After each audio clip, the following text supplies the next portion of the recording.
Look at a map of Europe from above, or scroll through satellite images of old coastal cities, and you'll start noticing something strange. Scattered across the landscape are these enormous geometric shapes, sharp angular points radiating outward like some kind of alien blueprint. Perfect symmetrical stars carved into the earth, sometimes stretching hundreds of meters across. They show up in the Netherlands, in Italy, along the coasts of India, buried in the jungles of South America, hidden in the deserts of North Africa. And once you know what to look for, you start seeing them everywhere. If you're using these to fall asleep, that's literally why I make them. So subscribe maybe and tell me where you are and what time it is there. I check the comments and it's wild. Someone in Lisbon at midnight, someone in Manila during their lunch break, all reading the same words at completely different moments. And if you're enjoying these deep dives, the best way to support the show costs you nothing. Just follow on Spotify, and if you've got a spare minute, leave a 5-star review through the link in the description. It genuinely helps more than you'd think. Now, back to these strange shapes. At ground level, they don't look like much. Grassy embankments, maybe a moat, some old stone walls. But from above, the picture snaps into focus. These aren't random earthworks. They're precise, engineered, almost mathematical in their symmetry. 6 points, 8 points, sometimes more, arranged with a level of geometric perfection that seems almost impossible for the eras when they were supposedly built. And that's exactly where the questions start piling up. Why do structures with nearly identical shapes appear on continents that, as far as we know, had no contact with each other for centuries? Why does a fort in the Netherlands echo the layout of one in the Philippines? Why does the design feel so consistent, so deliberate, showing up again and again across cultures, empires, and time periods that supposedly had nothing to do with one another? For a certain corner of the internet, the answer is obvious. Too obvious, actually. The claim goes something like this. These star forts weren't built by the empire's history credits them to. They're remnants of a single, forgotten global civilization. Something ancient, something advanced, something erased from the record entirely. According to this theory, governments and historians either don't know the truth or are actively hiding it. The star shape becomes evidence of secret knowledge, lost technology, maybe even something otherworldly. It's a compelling story. It's the kind of idea that spreads fast because it makes the world feel more mysterious than the textbooks let on. But here's the problem. When you actually dig into the historical record, the maps, the military archives, the construction timelines, the engineering logic, a very different picture emerges. Not a mystery, a methodology. Because star forts weren't spiritual monuments or alien blueprints. They were military technology. Specifically, they were the direct answer to one of the most destructive inventions in human history, gunpowder artillery. Every angle, every point, every seemingly strange geometric choice was a calculated response to cannons that could level a medieval castle wall in an afternoon. So in this video, we're not chasing ancient aliens or lost civilizations. We're doing something more interesting. We're tracing exactly how, when and why humans across multiple continents independently arrived at nearly identical geometric solutions to the exact same military problem. We're going to look at the engineers who designed them, the soldiers who defended them, the rulers who funded them, and the ordinary people, sometimes enslaved people, who built them with nothing but hand tools and forced labour. Because the real story of the Star Fort isn't about a lost civilization at all. It's about power, war, and the brutal logic of survival in a world where the wrong wall could get you killed. And it starts, appropriately enough, with the very thing that made the old walls useless in the first place. So let's actually define what we're talking about, because the term Star Fort gets thrown around loosely. and that looseness is exactly what fuels a lot of the confusion. In military engineering, the proper name is the bastion fort, sometimes called a polygonal fortification, or by its most famous nickname, the trace Italienne, literally the Italian trace, referring to the outline or ground plan of the design. That name matters. It tells you these structures have a traceable origin, a specific place and time where the geometry was worked out on paper before it was ever cut into the earth. This wasn't mystical knowledge passed down from some vanished civilization. It was a design system, refined through trial, error, and a whole lot of very dead soldiers who found out the hard way what didn't work. Here's the core idea, and it's simpler than the star shape makes it look. Every point on that star exists for one reason: to eliminate blind spots. Old castle walls were built tall and straight, because height kept attackers out and gave defenders a height advantage with arrows and thrown objects. But once cannons entered the picture, tall, straight walls became a liability instead of an asset. A flat wall can only defend the ground directly in front of it. Attackers could walk right up to the base of that wall, hug it, and the defenders above had no angle to shoot straight down without leaning dangerously over the edge. The bastion system solved this with geometry. Instead of one continuous wall, engineers broke the fortification into projecting arrowhead-shaped points, the bastions, connected by straight wall sections called curtains. Each bastion was angled so that its guns could sweep along the face of the neighbouring bastion, and along the curtain wall between them. In other words, every section of wall was covered by fire from somewhere else on the fortress. There was no approach an enemy could take that wasn't being watched and targeted from at least two directions at once. This is why the shape looks so alien and so deliberate from above. It's not decoration, it's not symbolism, it's a mathematically calculated firing solution, drawn out so that every inch of ground around the fort sits inside someone's line of sight and someone's range of fire. Think of it like a spider that's figured out exactly where to place each thread so that nothing can approach the web without brushing against a strand somewhere. Now, a bastion fort is rarely just bastions and curtains. That's the skeleton. But real fortresses had layers, and understanding those layers matters if you want to know what you're actually looking at when you see one of these shapes on a map.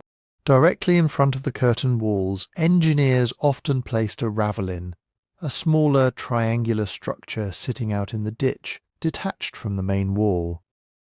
Its job was to protect the vulnerable curtain and to break up any direct artillery approach toward the weakest point of the fortification. Attackers had to deal with the ravelin before they could even get close to the main wall, and capturing it didn't guarantee anything, because the bastions on either side could still rain fire down on anyone standing there. Surrounding the whole structure was the ditch, sometimes dry, sometimes flooded, depending on the terrain and the available water sources. This wasn't just a moat in the fairy tale sense. It was a carefully calculated obstacle, designed to keep artillery at a distance and slow down infantry assaults just long enough for defenders to reload and refocus their fire. Beyond the ditch came the glacis, a long, gently sloped bank of earth that looks almost gentle and harmless from a distance. It wasn't harmless at all. The glacis was engineered to expose attacking troops to fire for as long as possible, while giving them nowhere to hide. No dips, no cover, no dead ground, where soldiers could crouch safely. Every step forward across the glacis put attackers directly in the defenders' sights. And running along the top of the ditch, often built into the glacis itself, was the covered way, a sheltered path where defenders could move troops, stage counterattacks, or simply observe the enemy without being directly exposed. It's called covered, not because it had a roof, but because the earthworks around it covered the soldiers standing there from incoming fire. Bastions, curtains, ravelins, ditches, glacis, covered ways. Layer these together, repeat the pattern around the entire perimeter, and you get that unmistakable star shape people notice from satellite images. But here's something important to understand before we go any further. Not every star fort looked the same, and that variation actually tells us a lot about how these designs really worked. Some forts had 4 points, some had a dozen. Some were almost perfectly symmetrical, textbook geometry drawn onto flat open ground. Others were lopsided, stretched or irregular, because the engineers had to work with rivers, hills, swamps, or existing city walls that couldn't simply be erased and redrawn. Budget mattered too. A wealthy trading city or a royal capital might afford elaborate stonework, multiple ravelins, and outlying defensive works. A smaller frontier outpost might get a scaled-down earthwork version of the same basic principles, built quickly and cheaply, because the money and the manpower simply weren't there. Local terrain, local politics, local warfare, all of it shaped the final design. The math stayed consistent, but the execution varied enormously depending on where you were standing in history. This is also where we need to draw a clear line, because it's a line that gets blurred constantly in the mystery corners of the internet. Not every old fortified structure with angles or geometric earthworks is a bastion fort in this sense. Ancient walled cities existed for thousands of years before gunpowder ever entered the picture, and some of them had elaborate defensive layouts, towers, gates, even angular sections built for entirely different tactical reasons tied to older forms of siege warfare. Some earthworks found around the world, built by cultures with no access to cannons at all, happen to have angular or star-like features that are coincidental, or serve completely different purposes, ceremonial, agricultural, defensive against arrows rather than artillery. The true bastion fort, the Trace Italienne in its fullest form, is something specific. It's a design system built explicitly around the physics of cannon fire, the geometry of interlocking gun lines, and the tactical realities of siege warfare after gunpowder changed everything. It has a traceable engineering lineage, real names attached to its development, and a documented spread across continents through military manuals, trained engineers, and colonial expansion. So before we go any further into who built these things and why they spread so far, we need to rewind the clock, because to understand why this very specific geometric solution became necessary in the first place, we have to look at what came before it. And that means going back to the walls star forts were built to replace. For centuries, the medieval castle was one of the most effective military machines ever built. Not a machine with gears and pistons, but a machine made of stone, height, and human fear. You approached it across open ground. You looked up at walls that seemed impossible to climb. You saw towers rising above the battlements, narrow windows staring down like eyes, and a gatehouse built to turn the one obvious entrance into a trap. And for the kinds of weapons armies had, for most of the Middle Ages this worked incredibly well. A high wall gave defenders the advantage of elevation. Archers could shoot farther, crossbowmen could fire down into tightly packed attackers. Soldiers on the battlements could throw stones, shoot arrows, pour burning materials, or push ladders away from the parapet.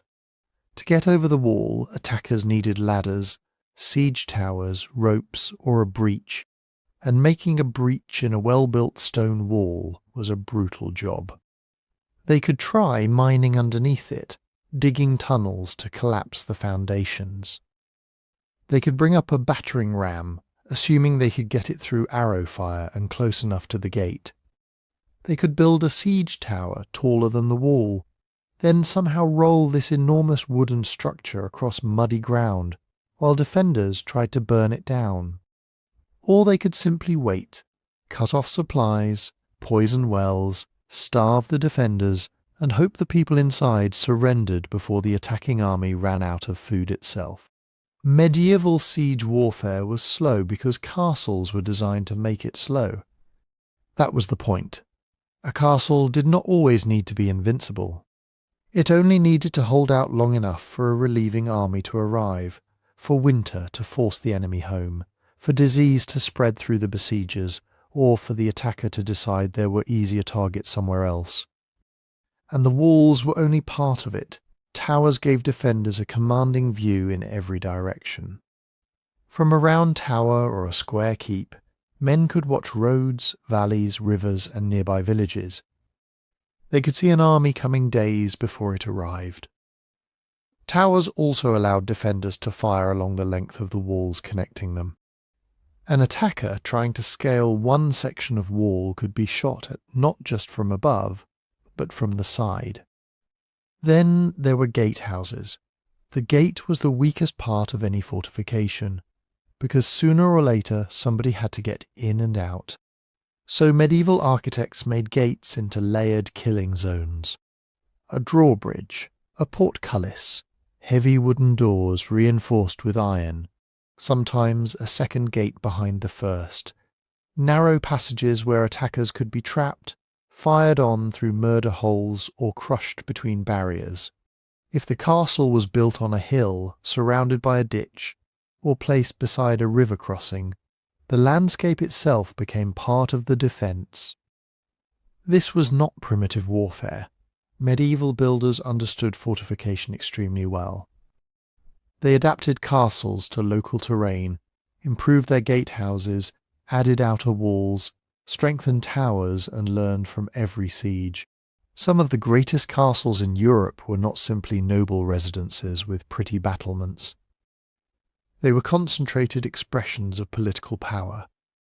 A lord could dominate a road, a town, a farming district, or an entire border region from one fortified height. But then gunpowder arrived, and slowly at first the rules began to change. The earliest cannons were not instantly decisive.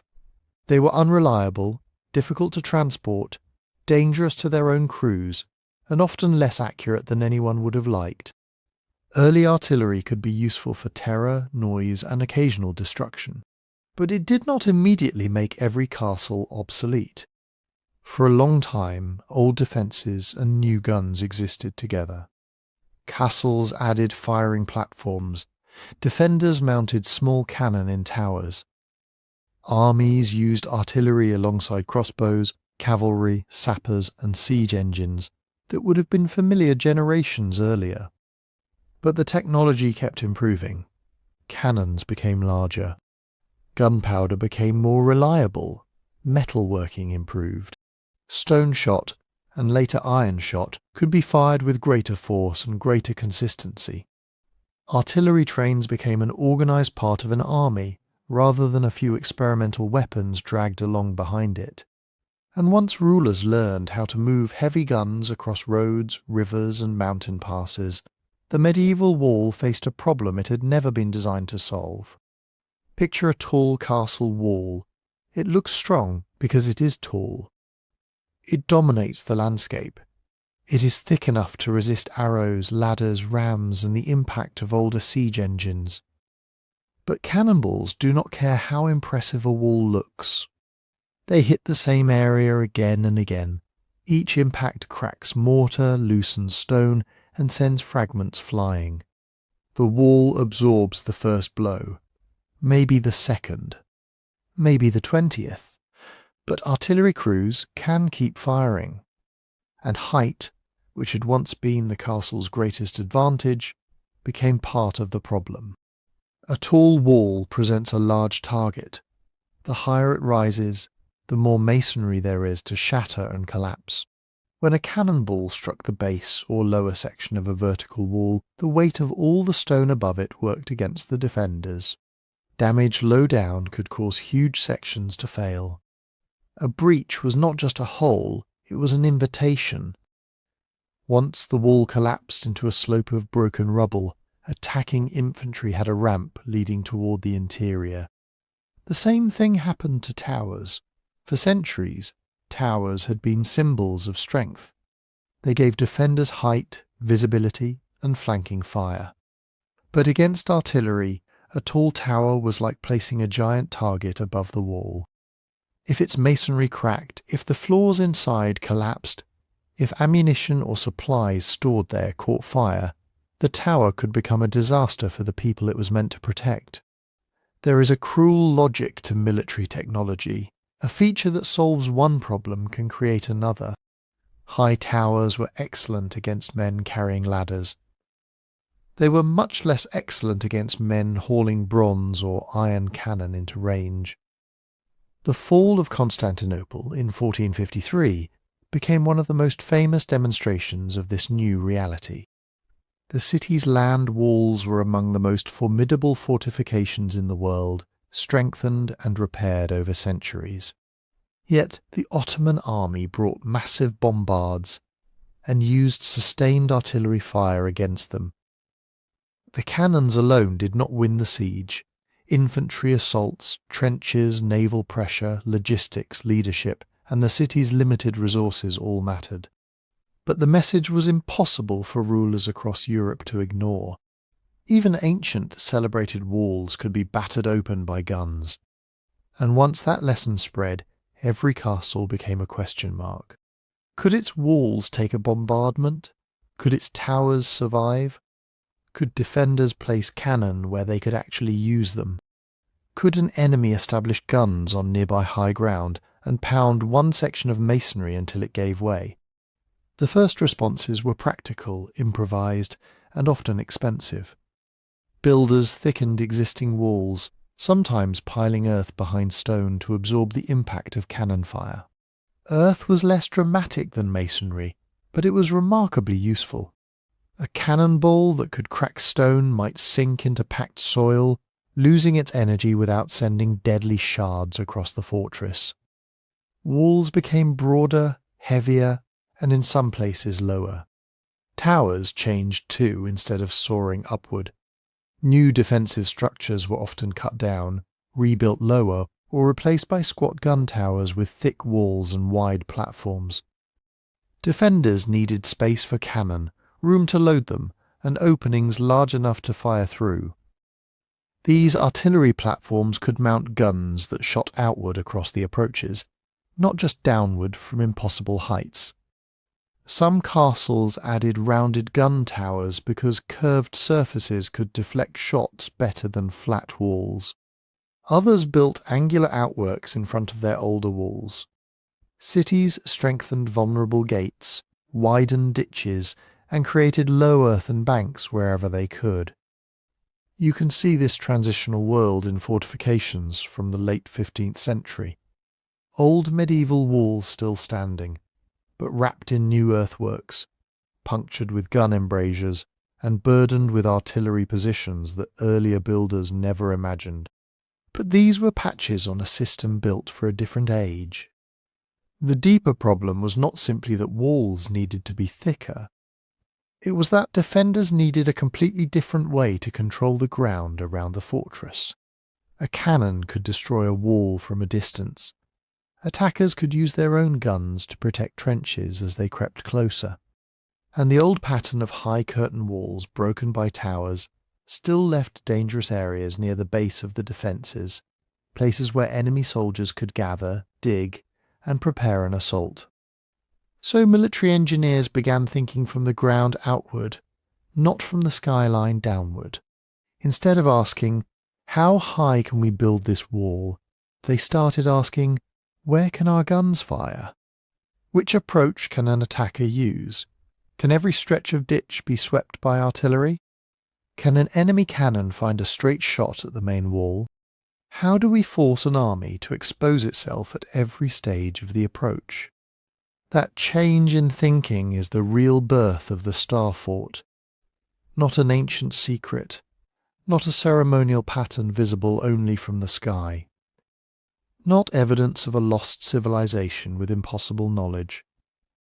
It was an answer to a very immediate, very documented military emergency. Cannons had turned the proud vertical castle into a target. The new fortress would have to become lower, thicker, wider, and far more complicated. It would have to trade height for earth, straight walls for angles, and isolated towers for interlocking fields of fire. And the first place where engineers began turning those ideas into a new defensive language was Italy, where wealthy city-states, ambitious rulers, and nearly constant war created the perfect laboratory for a revolution in fortification. The revolution did not happen because one inventor woke up and built a perfect cannon. It happened because across the 15th century, dozens of smaller improvements began reinforcing each other. Better bronze casting, stronger wrought iron barrels, more consistent gunpowder, more standardized shot, better carriages, better roads, at least on the routes that mattered most. And perhaps most important, rulers who were increasingly able to pay for permanent arsenals, trained gunners, draft animals, engineers, and the enormous supply systems artillery required. A cannon was never just a cannon. It was a whole moving industry. You needed metal miners, charcoal burners, foundry workers, carpenters, wheelwrights, powder makers, labourers, teamsters and soldiers trained not to run away when several tons of metal exploded beside them. You needed shot, sometimes hundreds or thousands of heavy stone balls cut to roughly the same size. You needed powder kept dry through rain, mud and river crossings. You needed roads strong enough to carry weapons that could weigh more than the wagons transporting food for an entire regiment. That meant artillery favoured states with money, organisation, and the ability to make large numbers of people do difficult things on command. A local lord might own a castle, but a king, duke, republic, or empire could bring the industrial weight needed to break it. And once an army had its guns in place, the old rhythm of siege warfare began speeding up. Not every fortress fell quickly, not every cannon was accurate. Weather still mattered, disease still mattered, food, morale, treachery and relief armies still mattered. But artillery gave attackers a new option. Instead of trying to climb a wall that had been designed to stop climbers, they could sit at a distance and smash the wall until it stopped being a wall. The key was repetition. A single cannonball might chip stone, knock loose mortar, or leave an ugly scar. But artillery crews were learning to concentrate their fire. They selected one section of curtain wall, usually a vulnerable point with accessible ground in front of it, and they fired again and again. The same target, the same lower courses of masonry. Every impact widened cracks. Every crack weakened the bond between stones. Then eventually, sometimes suddenly, a section failed. Picture the defenders watching from behind a wall that had protected their town for generations. At first, the cannon fire is terrifying, but survivable. Dust falls from the battlements. A few stones break loose. Then a shot punches deeper. A whole face of masonry collapses outward. Another shot strikes near the base. The ground shakes, and now the wall is no longer a vertical barrier. It is becoming a pile of broken stone, a rough ramp that enemy infantry can climb. That was the nightmare artillery created, but attackers had a nightmare too. Cannons were powerful, but they were vulnerable. They had to be brought close enough to do real damage. They needed clear lines of fire. They needed crews exposed on the battlefield, ammunition wagons behind them, and time to keep shooting. Defenders were not helpless spectators. If they had guns of their own, they could fire back. They could target enemy batteries. They could send out soldiers at night to sabotage guns, burn powder supplies, or kill artillery crews. They could build temporary earthworks behind a damaged wall. They could fill breaches with timber, rubble, barrels of earth, anything that might delay the final assault. So siege warfare became an escalating contest. Attackers built batteries. Defenders built counter-batteries. Attackers dug trenches to protect their gunners. Defenders fired into those trenches. Attackers searched for high ground, dry ground, firm ground, any position where cannon could operate effectively. Defenders had to think about every hill, every road, every riverbank, every patch of ground within range. The fortress was no longer just a building, it was a geometry problem spread across an entire landscape. And that is where Renaissance military thinking enters the story. The word Renaissance makes people think of painters, sculptures, and elegant palaces. Leonardo sketches, marble statues, scholars rediscovering Greek and Roman texts. But it was also an age of accountants, surveyors, mapmakers, mathematicians, and engineers trying to answer a brutally practical question. How do you keep an army from blowing a hole in your city wall? The answer was not to build higher. Higher was old thinking. Higher gave enemy cannon a larger target. Higher created more weight above any damaged section. Higher meant more stone crashing down when the wall failed. The new answer was to go lower, go thicker, and put earth where stone alone had once stood. Earth turned out to be one of the greatest defensive materials in the gunpowder age. It did not look as impressive as a towering medieval wall. A huge bank of compacted soil could seem almost humble beside castle towers and cathedral spires. But physics did not care about appearances. Stone is hard, which makes it excellent for resisting many kinds of attack. It is also brittle. Under repeated artillery impact, stone can crack, splinter, and throw lethal fragments inward among the defenders. Earth behaves differently. A cannonball striking a thick earthen bank can sink into it. The soil shifts, compresses, and absorbs energy. Instead of shattering in a dramatic collapse, the rampart may simply develop a crater. It can still be damaged, of course. Enough fire can destroy anything. But packed earth often survives bombardment better than a tall vertical face of exposed masonry. And if a section is damaged, men with shovels can repair earth much faster than masons can rebuild a broken stone wall. This changed the profile of fortifications. Walls became broad enough to contain enormous masses of soil. Stone was still used, especially as an outer retaining face or revetment, holding the earth in place. But the real strength increasingly came from the depth behind it. A rampart was no longer simply a wall, it was a man-made hill, shaped for war. And because it was lower, it was harder to hit cleanly from far away. That sounds counterintuitive. Medieval builders had wanted their defences to dominate the horizon. Renaissance engineers increasingly wanted defences that could crouch behind ditches, embankments, and carefully planned slopes. A low rampart offered less target area. Its angled face could encourage shots to glance or bury themselves. Its broad top could carry cannon that fired outward over the surrounding ground.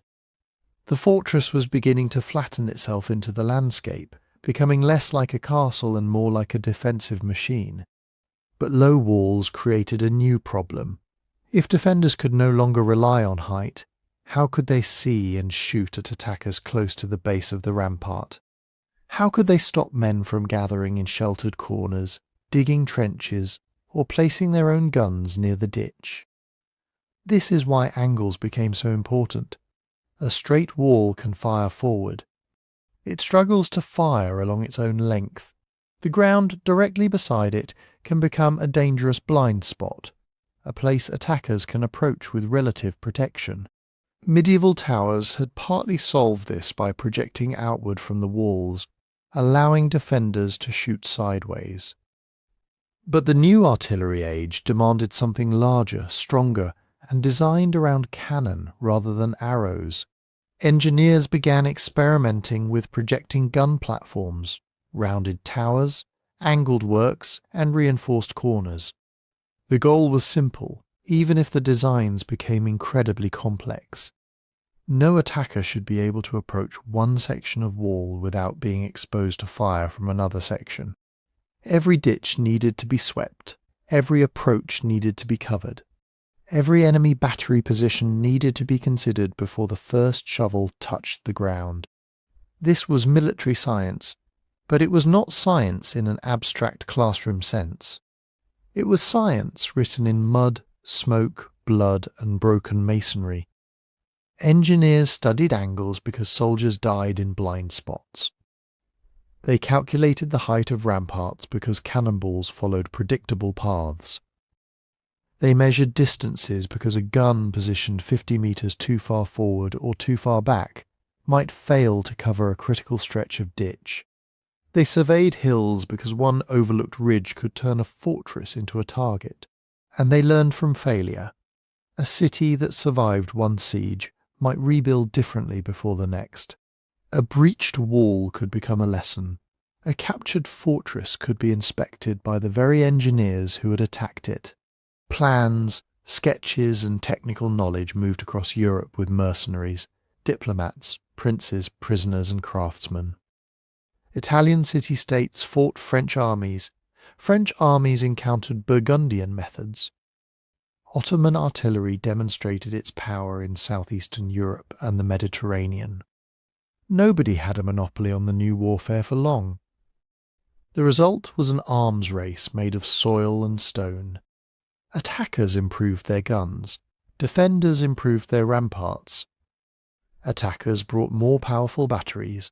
Defenders added thicker earthworks and more cannon positions.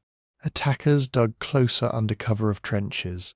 Defenders designed their forts so those trenches could be hit from multiple directions. Each side forced the other to adapt. And this is the part that matters. The new fortress was not meant to be indestructible. No fortress ever truly was. It was meant to survive long enough, cost the attacker enough, and create enough danger at every stage of the siege that taking it became a major military operation. A fortress that held for months could save a kingdom. It could delay an invasion until winter. It could give a ruler time to gather an army.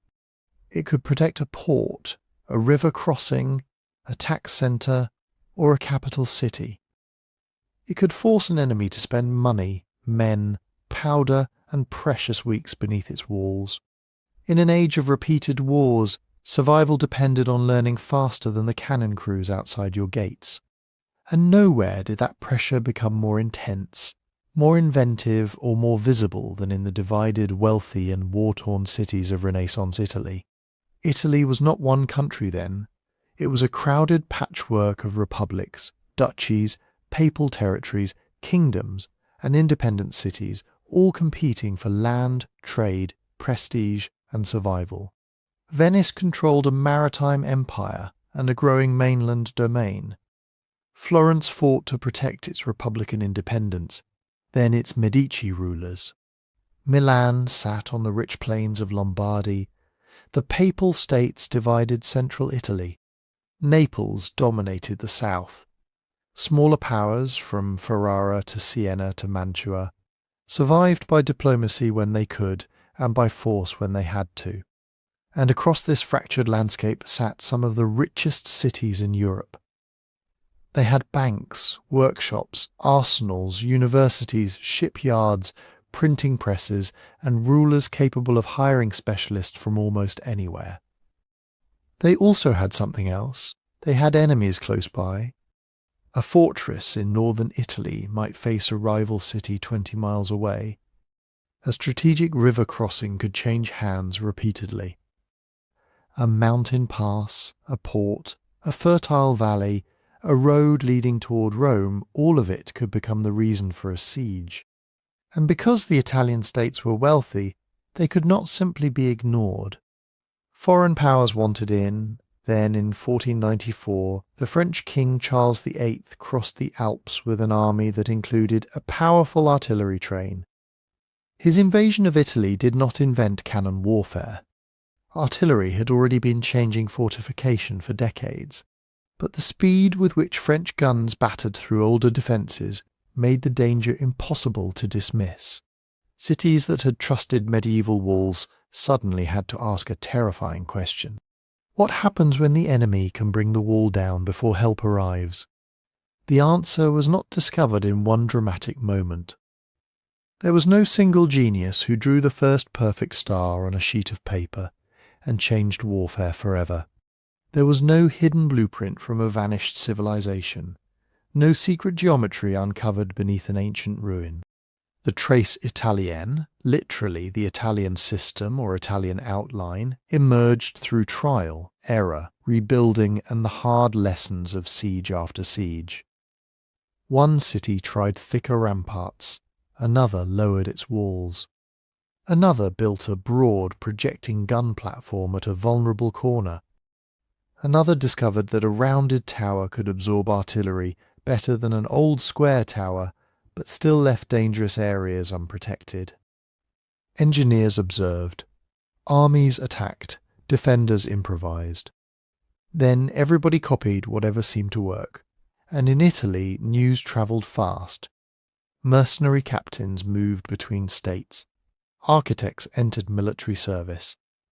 Artisans carried technical knowledge from one arsenal to another. Princes hired foreign engineers. Ambassadors reported on new defences. Books and manuscript treatises circulated among men who understood surveying, geometry, masonry, and artillery.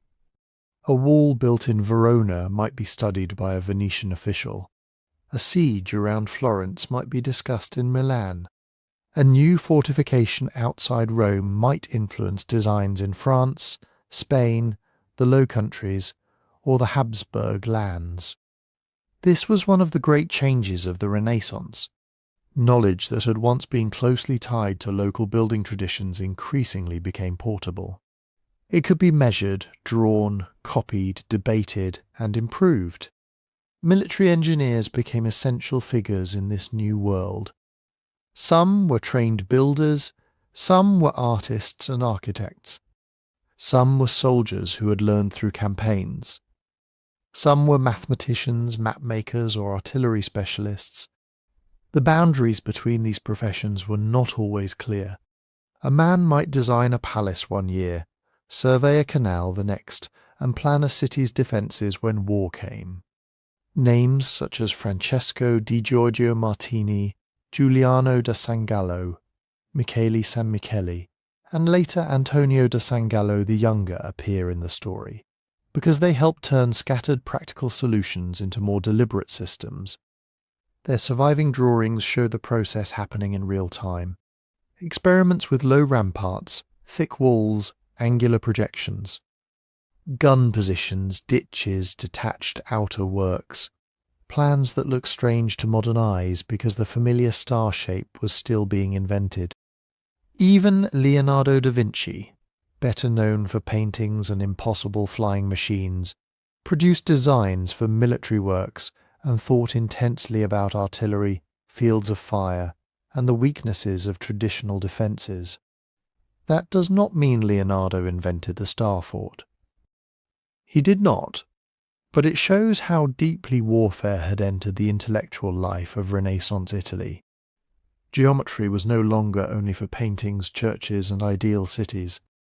Geometry had become a way to keep cannon from tearing a city open. The first major solution was the bastion. Earlier medieval towers projected from the line of the wall, but they were often too narrow, too tall, and too vulnerable to artillery. Early Renaissance engineers began replacing or reshaping these towers into broad, low, solid projections packed with earth. At first, many were rounded. These circular works, sometimes called rondels, could mount guns and resist impacts better than tall square towers. But they had a flaw. A rounded structure was strong, but it did not always provide the clean sideways fire defenders needed. Attackers could still find dead ground, those dangerous patches where they were too close to the walls to be hit effectively. And in a siege, dead ground was an invitation. It was where sappers dug, where artillery batteries crept forward, where assault troops gathered before a rush toward the ditch. So the projections became sharper. Instead of a round tower, engineers began building angular bastions that thrust outward from the curtain wall like enormous stone and earth arrows. From the sides of one bastion, cannon and muskets could fire across the front of the neighbouring wall. The ditch was no longer merely an obstacle, it became a killing zone. An attacker trying to reach the base of one wall could be hit from the flank by guns positioned on another. That was the essential insight behind the developing trace Italienne.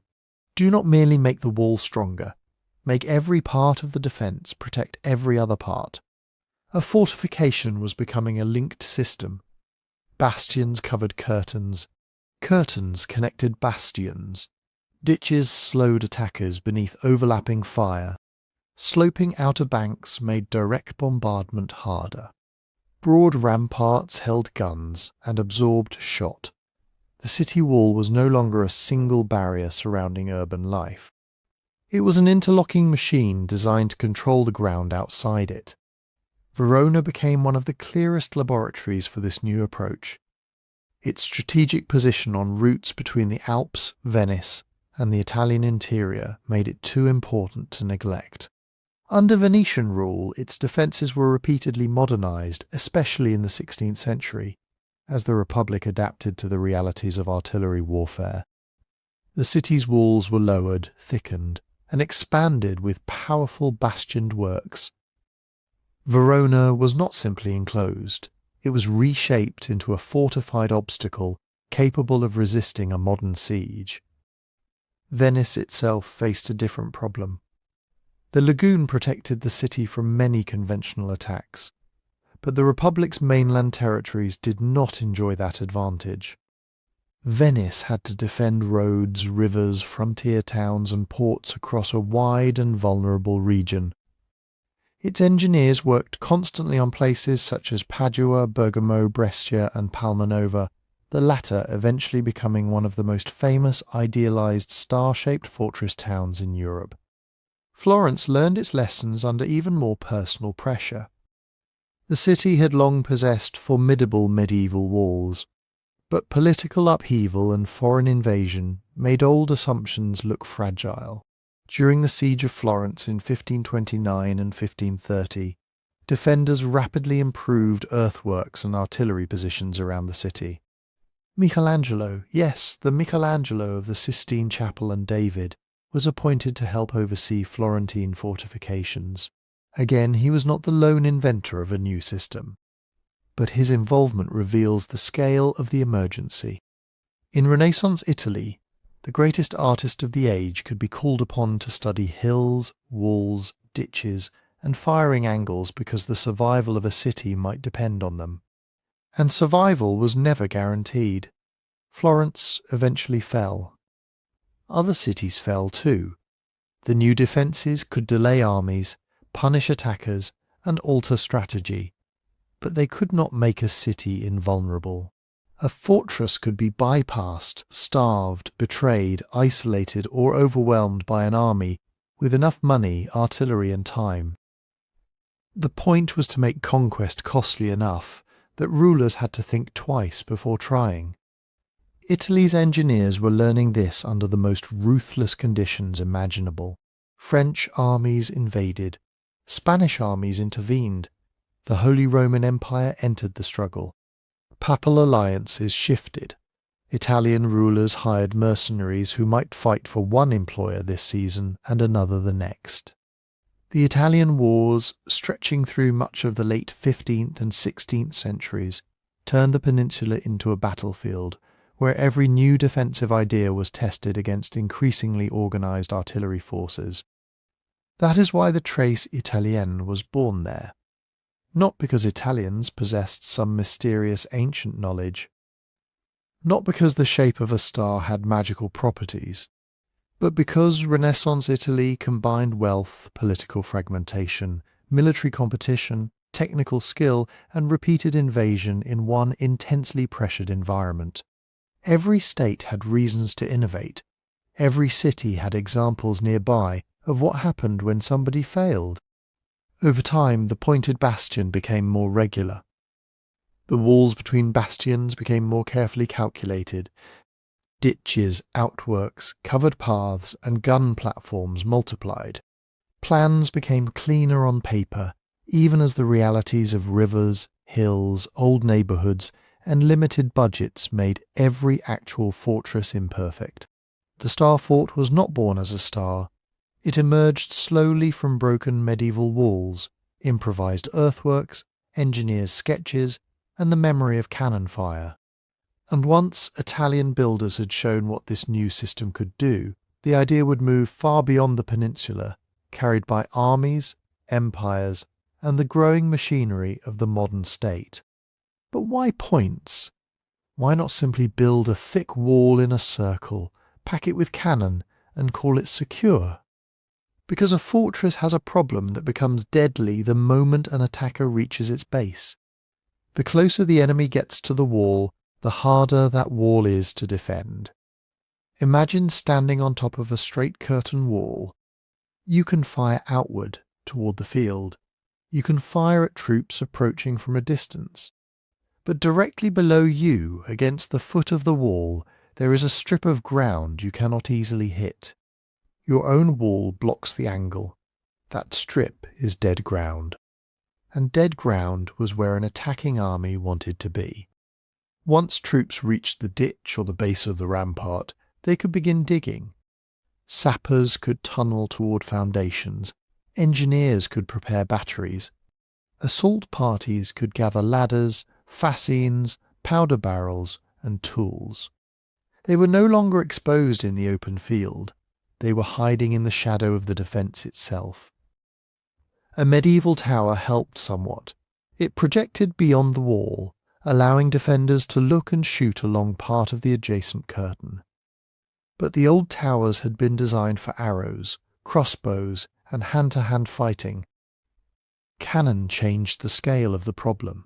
Defenders needed broad platforms for their own artillery. They needed structures low enough not to shatter when hit. And they needed a way to put fire exactly where attackers were most dangerous, alongside the walls in the ditch and at the base of the ramparts. That is what the bastion did. A bastion was not just a point added for dramatic effect. It was a giant artillery platform pushed out from the main line of defence. Its two forward-facing sides were called faces. Its two rearward sides, running back toward the neighbouring curtain walls, were called flanks. From these flanks, defenders could fire sideways across the ditch in front of the adjacent wall. This was flanking fire, and flanking fire is one of the simplest, most brutal ideas in military engineering. Do not try to shoot directly at the enemy's front if you can shoot into his side.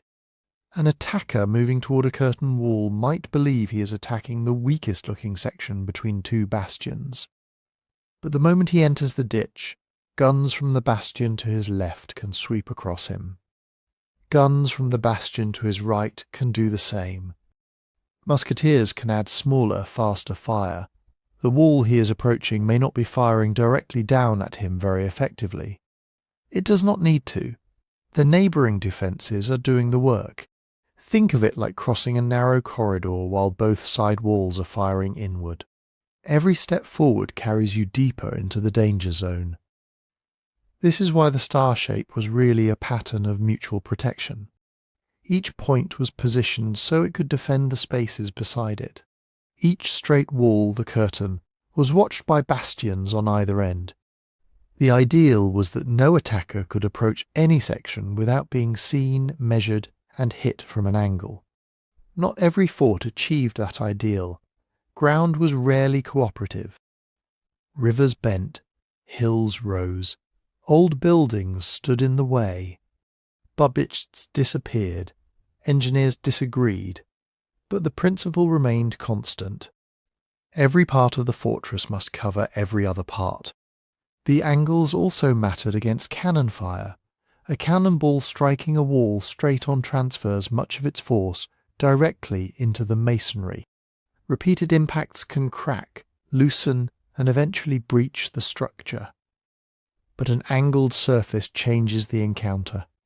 A shot arriving from the front is more likely to strike at an oblique angle. Some of its energy is spread along the face rather than driven straight through it. In some cases, the ball may glance away or skip off, especially if it hits a hard surface at a shallow angle. This did not make angled walls indestructible. Nothing did. A determined artillery battery could still batter a bastion, particularly if it found a favourable position and fired for days or weeks. But the geometry made the defender's problem less impossible. Instead of presenting a broad, flat target squarely toward the enemy, the bastion offered sloping, angled faces built behind massive banks of earth. And earth was crucial. Stone cracks. Earth absorbs. Inside many bastioned ramparts, huge quantities of packed soil helped swallow the shock of impact. Cannonballs could bury themselves in earthworks, instead of smashing cleanly through thin vertical masonry. The point of a bastion was therefore not a delicate stone arrow. It was a thick, low, reinforced wedge designed to take punishment while continuing to fire. But here is the part that can seem backwards. From the attacker's perspective, the star outline made tactical sense too. A fortress with projecting bastions gave an attacking commander identifiable targets. Each bastion created a section of wall between projections. Each angle created lines that could potentially be bombarded from a specific direction. If an army could seize high ground, establish batteries on a favourable axis, or create a breach in one face, the geometry could become a guide to the siege. Attackers did not normally rush blindly at every point of the star. They studied it. They searched for the weakest bastion, the most exposed curtain, the least protected approach, the place where a river, marsh, hill, or older suburb disrupted the clean mathematical plan. They looked for terrain that prevented defenders from achieving proper overlap. They looked for angles where their guns could fire into a flank, rather than merely against a face. In other words, the same geometry that organised defence also organised attack. A star fort was not a magic symbol that made a city safe. It was a complicated argument between two groups of engineers. One side tried to create overlapping fields of fire, eliminate blind spots, and force the enemy into exposed ground. The other tried to find the gaps in that system, silence the guns, and turn one compromised angle into a breach. And as fortifications became more sophisticated, attackers became more methodical. They did not just bring bigger cannon, they brought surveyors, trench diggers, miners, maps, mathematics, and patience. The points gave defenders reach, but they also told attackers where the struggle would begin. But before attackers could study the angles, before cannon could test the bastions, someone had to build the thing. And that meant moving the landscape itself. A star fort was not usually dropped onto the ground as a neat stone outline. It was excavated, piled up, drained, compacted, faced, reinforced, and rebuilt again and again. The famous geometric shape began with a far less glamorous reality. Mud, timber, sweat, broken tools, horses, carts, and enormous quantities of earth. Picture a town selected for fortification. Perhaps it sits on a frontier between rival kingdoms. Perhaps it guards a river crossing, a harbour, a mountain pass, or a colonial trade route. The rulers decide the old walls are no longer enough. An engineer arrives with plans, measurements, calculations, and an expensive list of things that have to disappear. Houses outside the old walls may be demolished, gardens cleared. Churches, mills, warehouses, and entire suburbs can be removed if they stand where a new ditch or bastion needs to go. This was not done because engineers disliked buildings. It was done because anything close to the fortress could become cover for attackers. Then the digging began. The ditch surrounding a star fort was often not a narrow medieval moat. It could be a vast excavation, wide enough to slow an assault, deep enough to make climbing difficult, and shaped so that defenders could fire into it from protected positions. The soil taken from that ditch did not simply become waste. It became the fortress. Workers carried it, hauled it in carts, or moved it with animals and simple lifting machines. Then they piled it behind the ditch to create the ramparts. the huge sloped banks forming the bodies of the bastions and curtain walls. More earth went into ravelins, outer works, covered ways, gun platforms and protective banks around the fortress. A single major fortification project could require moving millions of cubic feet of soil. And unlike a cathedral which could rise vertically over generations, a fortress often had to become defensible as quickly as possible. The enemy might already be nearby, so construction happened in stages. A rough earthwork might be thrown up first. Then its slopes would be strengthened, its gun positions refined, its outer defences extended, and its vulnerable sections rebuilt in stone, brick, turf, timber, or whatever materials the region could provide. This is one of the great surprises of star forts. For all their crisp lines on a map, many were built less like stone castles and more like engineered hills. And against artillery, that was often an advantage. Stone looks strong. It is strong, right up until a cannonball repeatedly hits the same area. Masonry can crack. Blocks can shift. A tall stone wall can break apart dramatically, sending fragments flying inward and leaving a breach for attackers to exploit. Packed earth behaves differently. A cannonball striking a thick earthen bank may bury itself. Its energy is absorbed and spread through layers of soil rather than concentrated into a brittle wall. The rampart can be scarred, gouged, and churned into a nightmare of mud, but it may remain standing. In some cases, defenders could repair damage by bringing in more earth overnight, while rebuilding shattered masonry required time, skilled labour, and fresh stone. That did not mean stone became useless. Far from it. Stone and brick were often used to face the outer slope of a wall, retain the earth behind it, line ditches, build gateways, construct casemates, and create the internal structures that made the fortress function.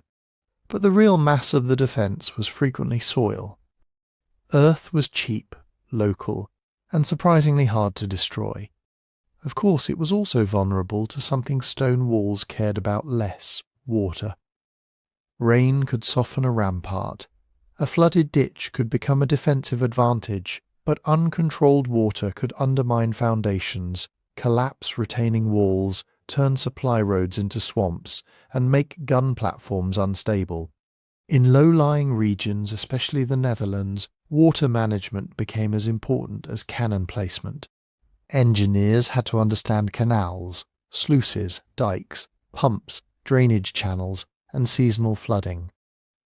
A fort built near a river might use water to fill its moat, protect one side from attack, or deny the enemy dry ground for trenches. But rivers also shifted.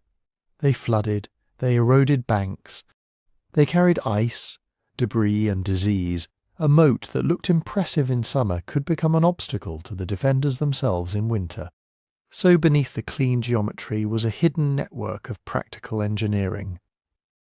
Drains carried water away from ramparts.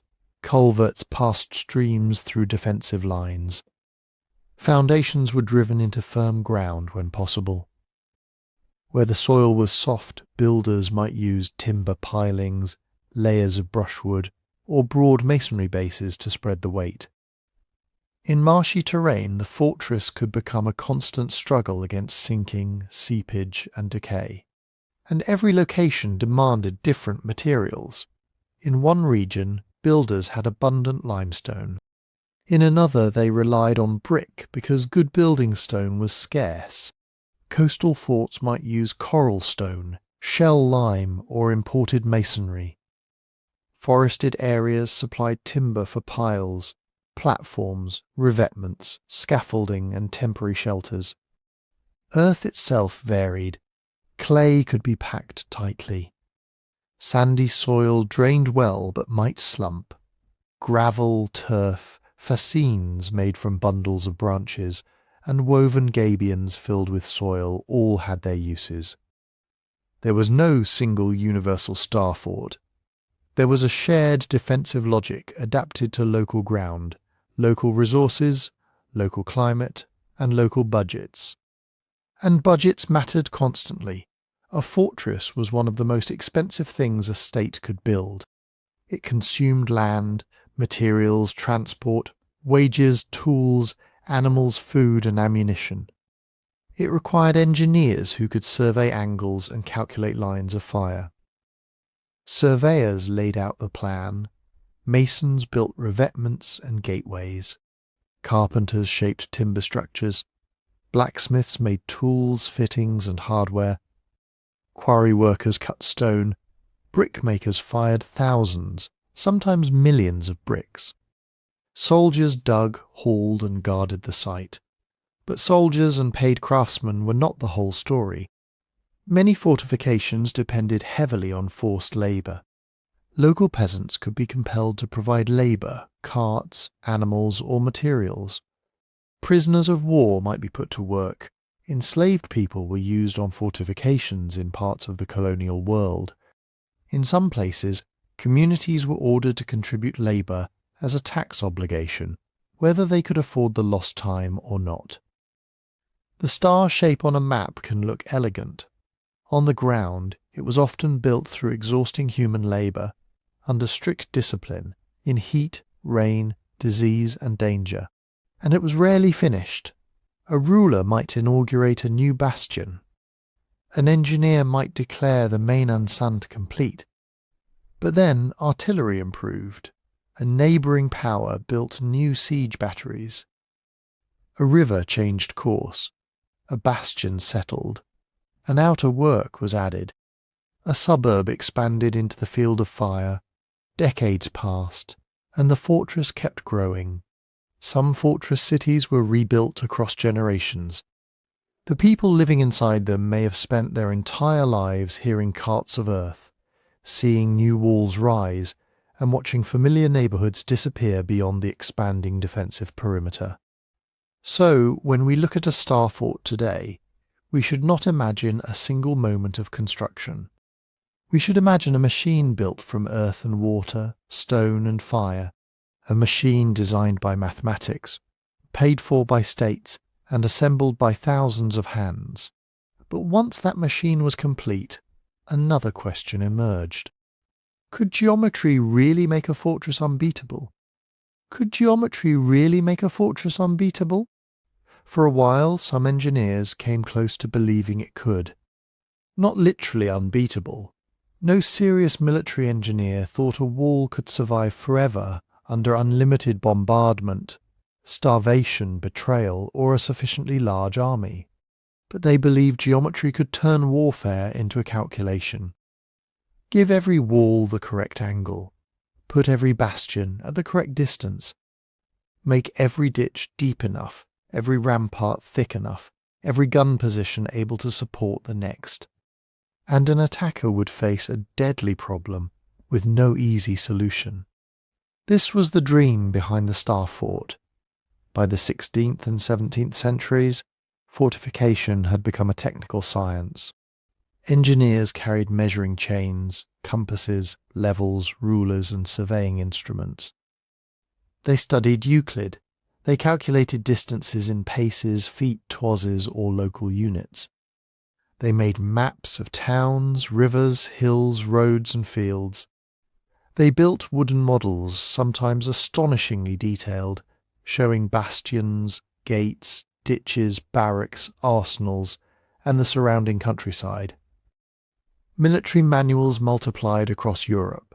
Italian, Dutch, French, Spanish, German, and English writers argued over the best systems of defence. How many bastions should a fortress have? What angle should their faces form? How long could a curtain wall be before it became too difficult to defend? How far should a ravelin stand from the main wall? How thick did an earthwork need to be to absorb artillery fire? These were not abstract questions. Get them wrong, and men could die because a section of wall could not be covered by fire. The central mathematical idea was simple enough to understand. No blind spots. A medieval wall could have towers, but there were often stretches of wall that defenders could not easily fire along. Attackers who reached the base of that wall might be relatively protected from defenders above. Star fort geometry tried to eliminate that shelter. Every straight section of wall, called a curtain, was watched from the projecting bastions at either end. The bastions watched the ditch. Outer works watched the approaches. Guns overlapped their fields of fire. The fortress was designed like a chain of mutual protection. If attackers targeted one point, they could be hit from several directions. If they entered a ditch, the ditch itself became a killing ground. If they captured an outer work, they still had to face the main rampart behind it. The goal was not to create one impossibly strong wall. It was to create layers of resistance, all connected by carefully planned lines of fire. And on paper it could look almost perfect. A printed fortification plan often resembles a geometric flower. Symmetrical points, clean polygons, moats drawn as crisp blue bands. Streets arranged within a tidy defensive boundary. A ruler looking at one of these plans could imagine order itself made visible. The messy, dangerous world beyond the walls had been disciplined by mathematics.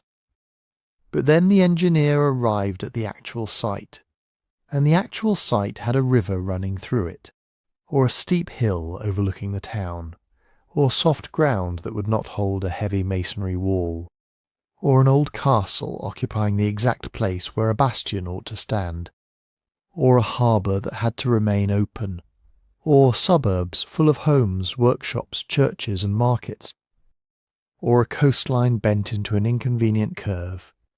This is where perfect geometry met reality. A fortress built on flat, open ground could follow a highly regular plan. But those locations were less common than the diagrams suggest. Most forts defended something specific: a port, a river crossing, a border town, an island, a mountain road, a colonial settlement, a naval anchorage. The thing worth defending usually determined the shape. A river might protect one side so effectively that engineers used fewer bastions there, or designed the works around bridges, docks and floodplains. A coastline might demand batteries aimed toward the sea rather than a symmetrical ring of defences. A hill could become a commanding artillery position, forcing the fortress to extend outward, build a detached fort, or accept an awkward angle because the terrain gave no better option. Existing towns created even more complications. Engineers could demolish buildings outside a new defensive line. Governments did it often enough, but they could not erase an entire city without consequences. Streets, property boundaries, churches, palaces, warehouses and roads, all pushed against the ideal plan. A bastion might be shortened, a curtain wall bent. A gate shifted, an old medieval wall incorporated into a newer system, because rebuilding everything would cost too much. So the famous star was not a single fixed formula. There were standard proportions, there were preferred angles, there were established systems taught by particular engineers and schools. But no universal rule said, every bastion must have exactly the same dimensions, or every fortress must form a perfectly symmetrical star.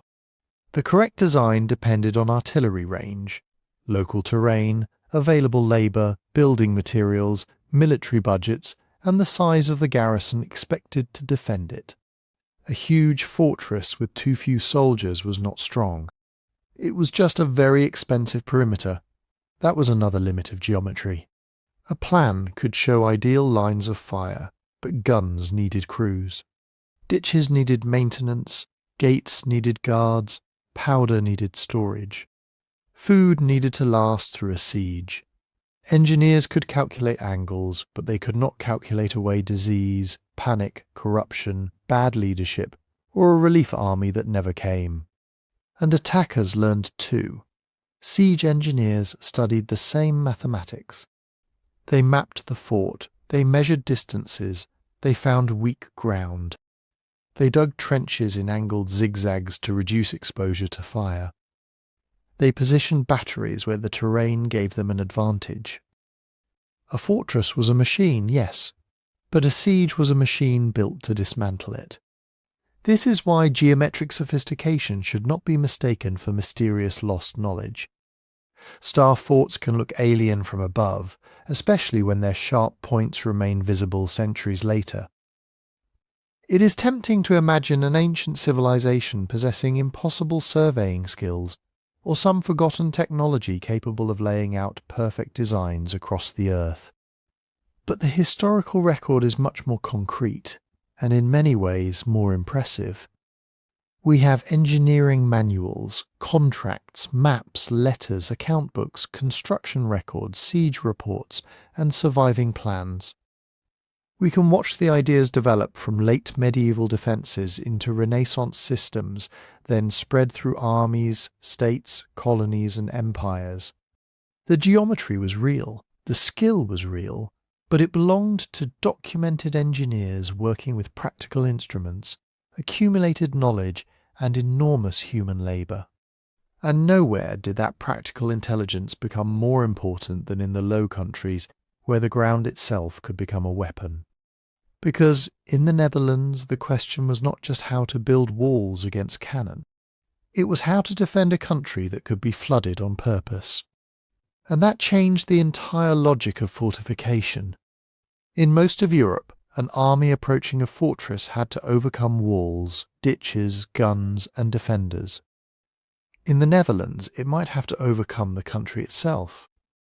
This was low ground, flat ground, ground crossed by rivers, canals, drainage ditches, peat bogs, reclaimed polders, and tidal waters. Much of it lay close to sea level or in places below it, held dry only through a vast system of dikes, pumps, sluices, and human maintenance. To an invading army it could look open and easy to cross. That was the trap, because the same people who had drained the land could flood it again. During the Dutch Revolt, the long struggle against Habsburg Spanish rule that began in 1568 and continued, with interruptions, until 1648, water became one of the Dutch Republic's most important defensive weapons. If an enemy army advanced across the lowlands, Dutch authorities could open sluices, cut dikes, and deliberately inundate selected areas. Not deep enough to float ships across, usually. That would have required far too much water. But deep enough to stop an army. Picture what that meant.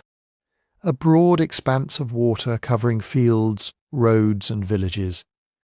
Too shallow for boats, too deep for infantry, horses, artillery wagons, and supply carts. Beneath the surface, there could be drainage channels, fences, soft mud, hidden ditches, and collapsing ground. A column that tried to cross might lose its guns, its food, its horses, and its formation before it even reached the fortress. An army can march through mud. It can build bridges. It can dig trenches, but it cannot easily conduct a siege while standing knee-deep in cold water with its cannon wheels sinking into peat. This was not a magical defence. Flooding could damage crops, destroy homes, ruin livelihoods, and turn civilians into refugees in their own country. It required planning, local knowledge, political authority, and painful decisions about whose land could be sacrificed. Water was a weapon, but it was a weapon used on Dutch soil. Still, when it worked, it transformed the battlefield. The Dutch did not invent the angled bastion. Italian engineers had already shown how low, thick, artillery-resistant works could replace the vulnerable vertical walls of medieval castles. But Dutch engineers adapted the Trace Italienne to a landscape where stone was expensive, ground was soft, and water was everywhere. Their answer was earth. Broad earthen ramparts became a defining feature of Dutch fortification. Instead of relying entirely on tall masonry walls, engineers piled immense masses of soil into low sloping embankments. Earth absorbed cannon fire far better than brittle stone. A stone wall might crack, splinter, and collapse under repeated bombardment. An earthen bank could be gouged apart, yes, but it did not shatter in the same catastrophic way. Defenders could repair it, reshape it, and build it higher with labour, timber, fascines, and whatever soil the site provided. And in the Netherlands, soil was often the most available building material there was. The ramparts were usually fronted by wet ditches, fed by canals and controlled by sluices. Beyond them came ravelins, hornworks, crownworks, lunettes, covered ways, and other outer defences. The names can sound confusing, but the principle was brutally simple. Make the attacker stop, then make him stop again. Make him capture an outer work before he can attack the main wall. Make him cross a ditch under fire. Make him drag heavy guns through wet ground. Make every advance require more trenches, more timber, more engineers, more powder, more food, more time. The Dutch system was not obsessed with one clean geometric star. It was obsessed with depth. A fortress could spread outward in layers, like ripples around a stone dropped into water. The main ramparts sat behind detached works. The detached works sat behind flooded ground. Roads and canals were controlled by gates and batteries. Marshes became obstacles, rivers became barriers. A seemingly weak flat landscape became a maze designed to slow an army until disease, weather, shortages, or enemy relief forces could do the rest. And during the 80 Years' War, time was everything. This was not a conflict decided by one glorious battle. It was a war of sieges, blockades, raids, river crossings and contested towns. Cities such as Breda, Ostend, Surte-Gem-Bosch, and many others became prizes because controlling a fortified town meant controlling roads, waterways, taxes, trade, and local populations. A fortress was not just a shield, it was a lock on the map. The long siege of Ostend, from 1601 to 1604, showed just how horrifying this kind of warfare could become. Spanish forces eventually captured the city, but only after years of trench fighting, bombardment, flooding, disease, and immense casualties. The defenders constantly rebuilt damaged works with earth and timber. The attackers constantly pushed new approaches forward. Ground changed hands, then changed back. The fortress became less like a single building and more like a living system of ditches, banks, batteries, and exhausted human bodies. Other Dutch victories showed the opposite lesson. At places like Breda and Est-Hertogenbosch, commanders such as Maurice of Nassau and later Frederick Henry combined engineering, disciplined troops, control of waterways, and carefully organised siege operations. The goal was not simply to storm a wall, it was to isolate a town, dominate its approaches, cut its supplies, and force a surrender before the cost became unbearable.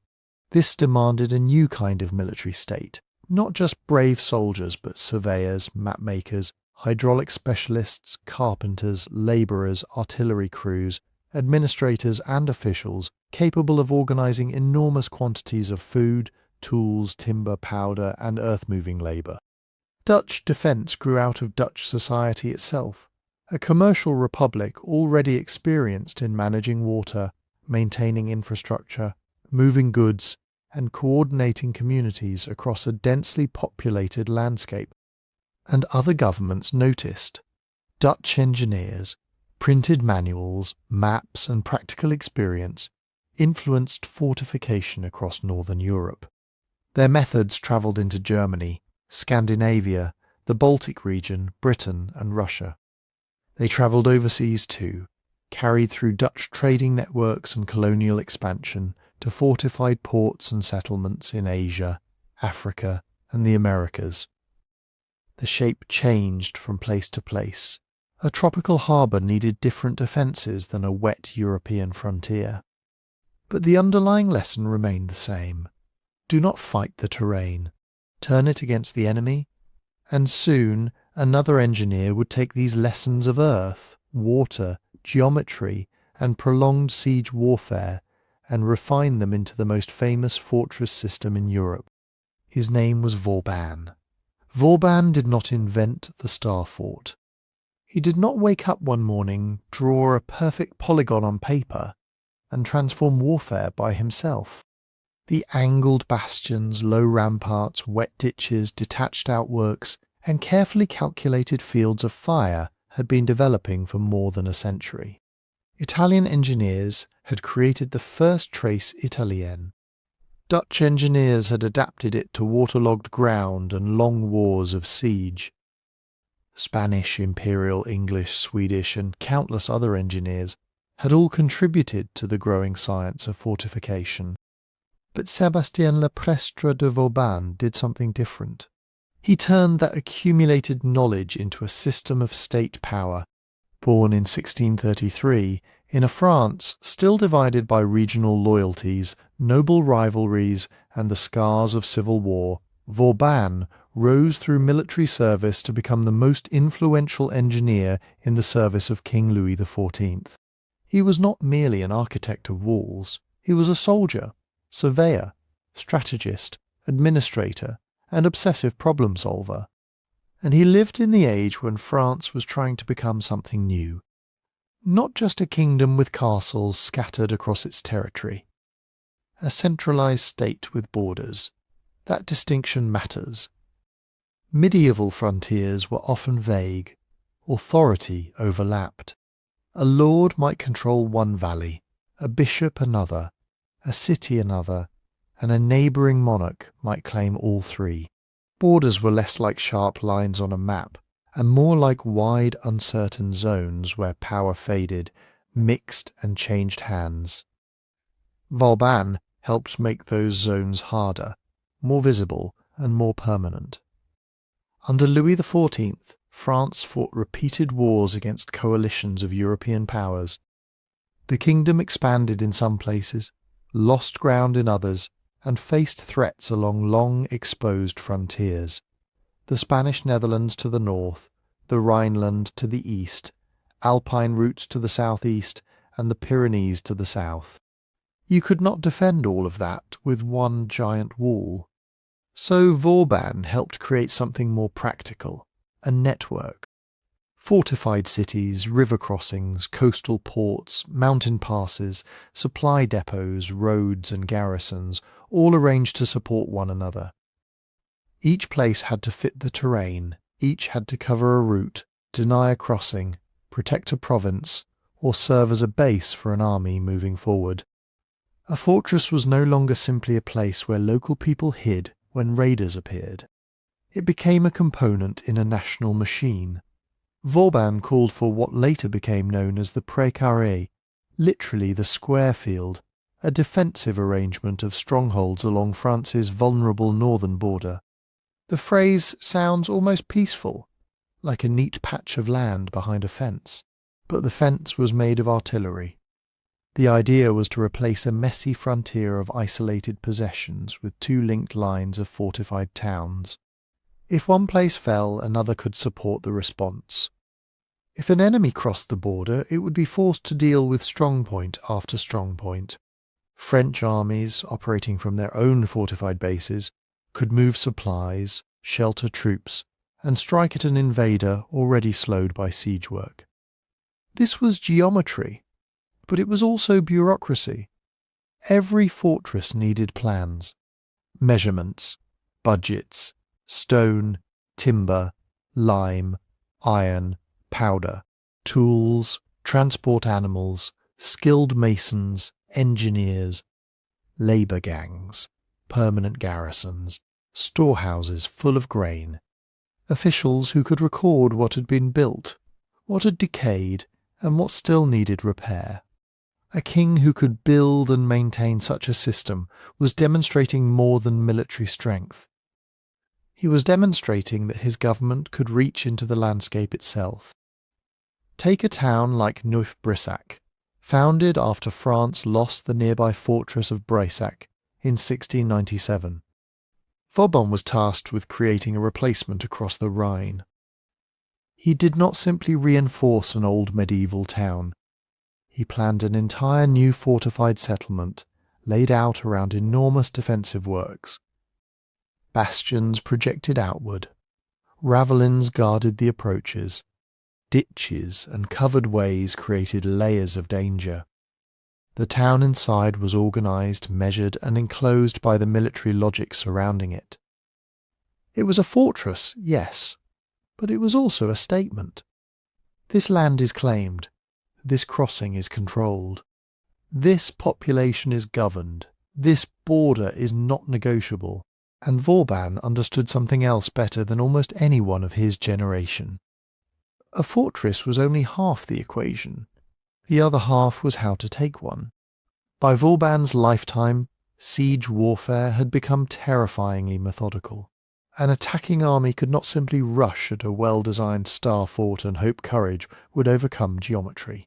A direct assault meant crossing open ground under artillery and musket fire, reaching a ditch, climbing damaged ramparts, and then fighting defenders who had prepared fallback positions behind the breach.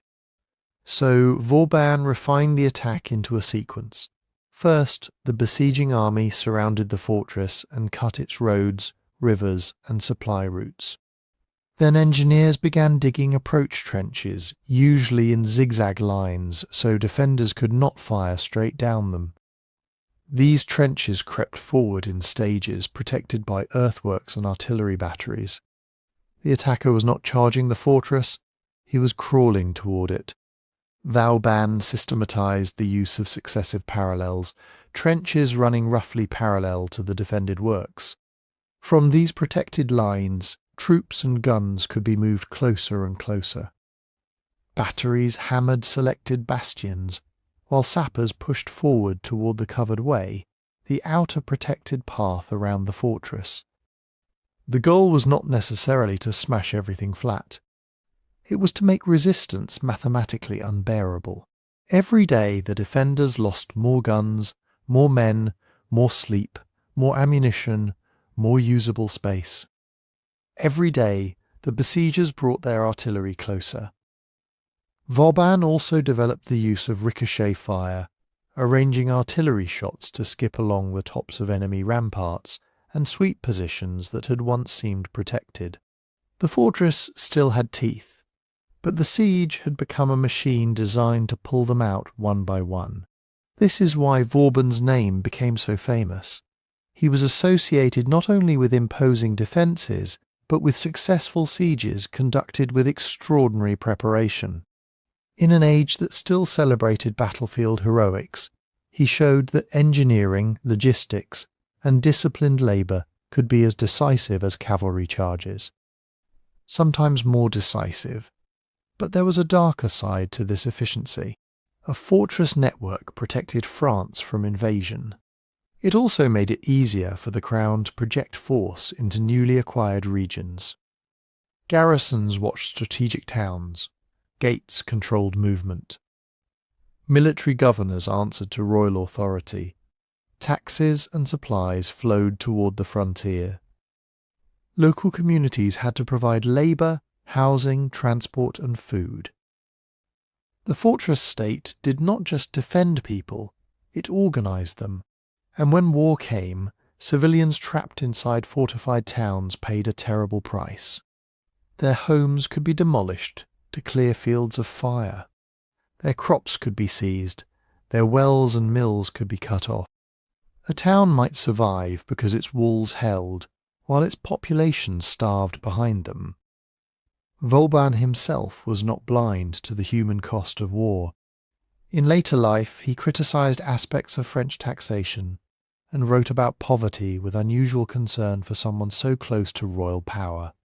But the system he helped strengthen was still a system built for war, centralised, demanding, and capable of turning whole landscapes into military infrastructure. By the early 18th century, Europe was covered with these fortified frontiers. Not identical stars stamped across the map. Adapted systems, earthworks in wet lowlands, stone bastions in mountain passes, coastal forts guarding harbours, walled cities controlling rivers and roads, each one shaped by local terrain, local politics, and the resources available to the state that built it. Vauban had not created the tradition. He had helped bring it to its most organised, most ambitious form. And that meant the next question was inevitable. If a fortress was designed with such care, defended by layers of earth and stone, and backed by a powerful state, how exactly did an army break inside? The answer was almost never a glorious charge. It was a process. Slow, exhausting, technical, terrifying. A star fort was designed to make a direct attack suicidal. The approaching infantry would face cannon fire from several angles. They would have to cross open ground, descend into a ditch, climb a damaged rampart, and somehow survive the defenders waiting behind it with muskets, grenades, pikes, and reserve troops.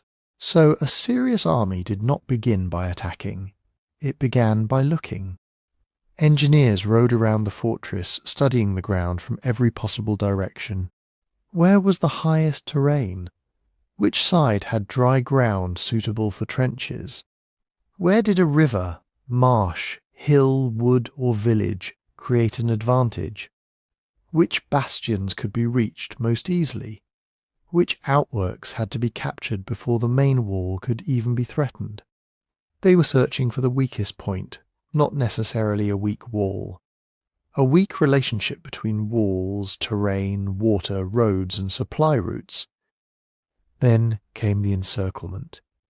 The besieging army had to close the fortress off from the outside world. Roads were blocked, bridges seized or destroyed, boats intercepted on nearby rivers. Farms stripped of food, messengers captured if possible. The goal was to prevent reinforcements, ammunition, and grain from reaching the defenders. But the attackers had a problem. They were not just surrounding a fortress. They were also exposed to an enemy army that might come to rescue it. So they often built two systems of defences. One faced inward toward the fortress. The other faced outward toward the countryside. The inward line protected the siege works from sorties by the garrison. The outward line protected the besieging army from a relief force. An army attacking a fort had to become a fort of its own. Then the digging began. Thousands of soldiers, labourers, and military engineers worked after dark, cutting trenches into the soil. These were not usually straight lines pointing directly at the walls. Straight trenches would let defenders fire directly down their length. Instead, the approaches zigzagged forward, bending left and right across the landscape. Each turn reduced the danger of enfilading fire. Each new section brought the attackers a little closer. At intervals, the besiegers dug broad trenches called parallels. These ran roughly parallel to the fortress defences and gave troops room to assemble under cover. Guns could be moved forward. Ammunition could be stored. Reinforcements could enter the line without marching through open ground under cannon shot. From far above, the siege lines could look like another geometric pattern growing outward from the star fort, a dark, muddy mirror of the fortress itself. The defenders did not simply wait behind their walls. They fired cannon into the trenches. They launched sorties at night, rushing out through hidden gates to spike guns, burn fascines, kill engineers, and destroy unfinished works. They repaired damage as quickly as it appeared. They dug their own countermines beneath threatened areas, listening for attackers, tunnelling underground. And before the main ramparts there were the outworks. Ravelins, hornworks, crownworks, detached batteries. Covered ways, small fortifications placed in front of the fortress proper. To an attacker, these could seem like frustrating obstacles. Why not just bombard the main wall? Because the outworks protected it. They blocked access to the ditch. They forced the besiegers to reveal their batteries at awkward angles. They delayed the advance, buying the garrison time. And every extra day mattered. To seize an outwork, attacking troops often had to leave the safety of their trenches and cross exposed ground. Defenders on the bastions behind could fire over the outwork, turning it into a trap. Even when an outwork fell, the attackers had not necessarily won much ground. They had only reached the next layer. This was defence in depth. The fortress was not one wall, it was a sequence of problems, each one costing blood, powder, time and morale. Eventually, the besiegers brought their artillery close enough to concentrate fire on a chosen sector. Cannon battered parapets, silenced gun positions, and opened breaches in the masonry where stone walls existed. Mortars dropped explosive shells into the town behind the defences. Ricochet fire skipped shot along ramparts, making exposed positions dangerous even when the walls themselves remained intact. But bombardment alone rarely decided everything. Earth absorbed punishment far better than medieval stone towers. A damaged earthen rampart could often be repaired overnight. A breach might be blocked with timber, barrels, rubble, overturned carts, and desperate men. The real target was the defenders' ability to continue. Could they replace exhausted troops? Did they still have powder? Were their guns intact? Was there food in the magazines? Was disease spreading through crowded streets? Had their commander received word that relief was coming? And on the outside, the same questions haunted the besiegers. Could they keep feeding an army of tens of thousands? Could rain turn their trenches into swamps? Could disease sweep through the camps? Would their own ammunition last? Would a relief army arrive and trap them between fortress and field force? That is why sieges were contests of time. The walls mattered. But grain mattered too. Water mattered. Weather mattered. Morale mattered. A fortress might surrender with its ramparts still standing because starvation had become worse than assault. Or it might hold until an allied army appeared on the horizon, forcing the attackers to abandon weeks of work. And inside the fortress, civilians lived through the entire ordeal. They were not spectators. Homes near the walls might be torn down by their own defenders to clear fields of fire. Cellars became shelters, churches, warehouses, and public buildings became hospitals or ammunition stores. Food prices rose, clean water became scarce. Disease spread quickly among soldiers, refugees, and families packed into a confined town. Bombardment made no perfect distinction between a barracks and a kitchen. A shell falling into a street could kill a gunner, a merchant, a child, or a person simply carrying water home. Some civilians fled before the encirclement closed. Others were trapped. Some were forced into labour, repairing walls, carrying earth, hauling ammunition, tending the wounded, or burying the dead. And when a town surrendered, its people faced uncertainty again, occupation, requisitioning, looting, despite formal terms, displacement, or the arrival of a new government. So, when we look at a star fort today, its geometry can seem almost elegant. Clean lines, symmetrical points, green earthworks tracing a pattern across the landscape. But in wartime, those shapes were filled with mud, smoke, hunger, disease, sleeplessness, and fear. The star was not built to make war beautiful. It was built to make war slower. And because it made conquest slow, expensive, and uncertain, states across Europe began building them wherever power needed a wall, a gun platform, and a permanent grip on the land. And once one state discovered that a bastioned fortress could delay an invading army for weeks, months, sometimes longer, every neighbouring state had to pay attention.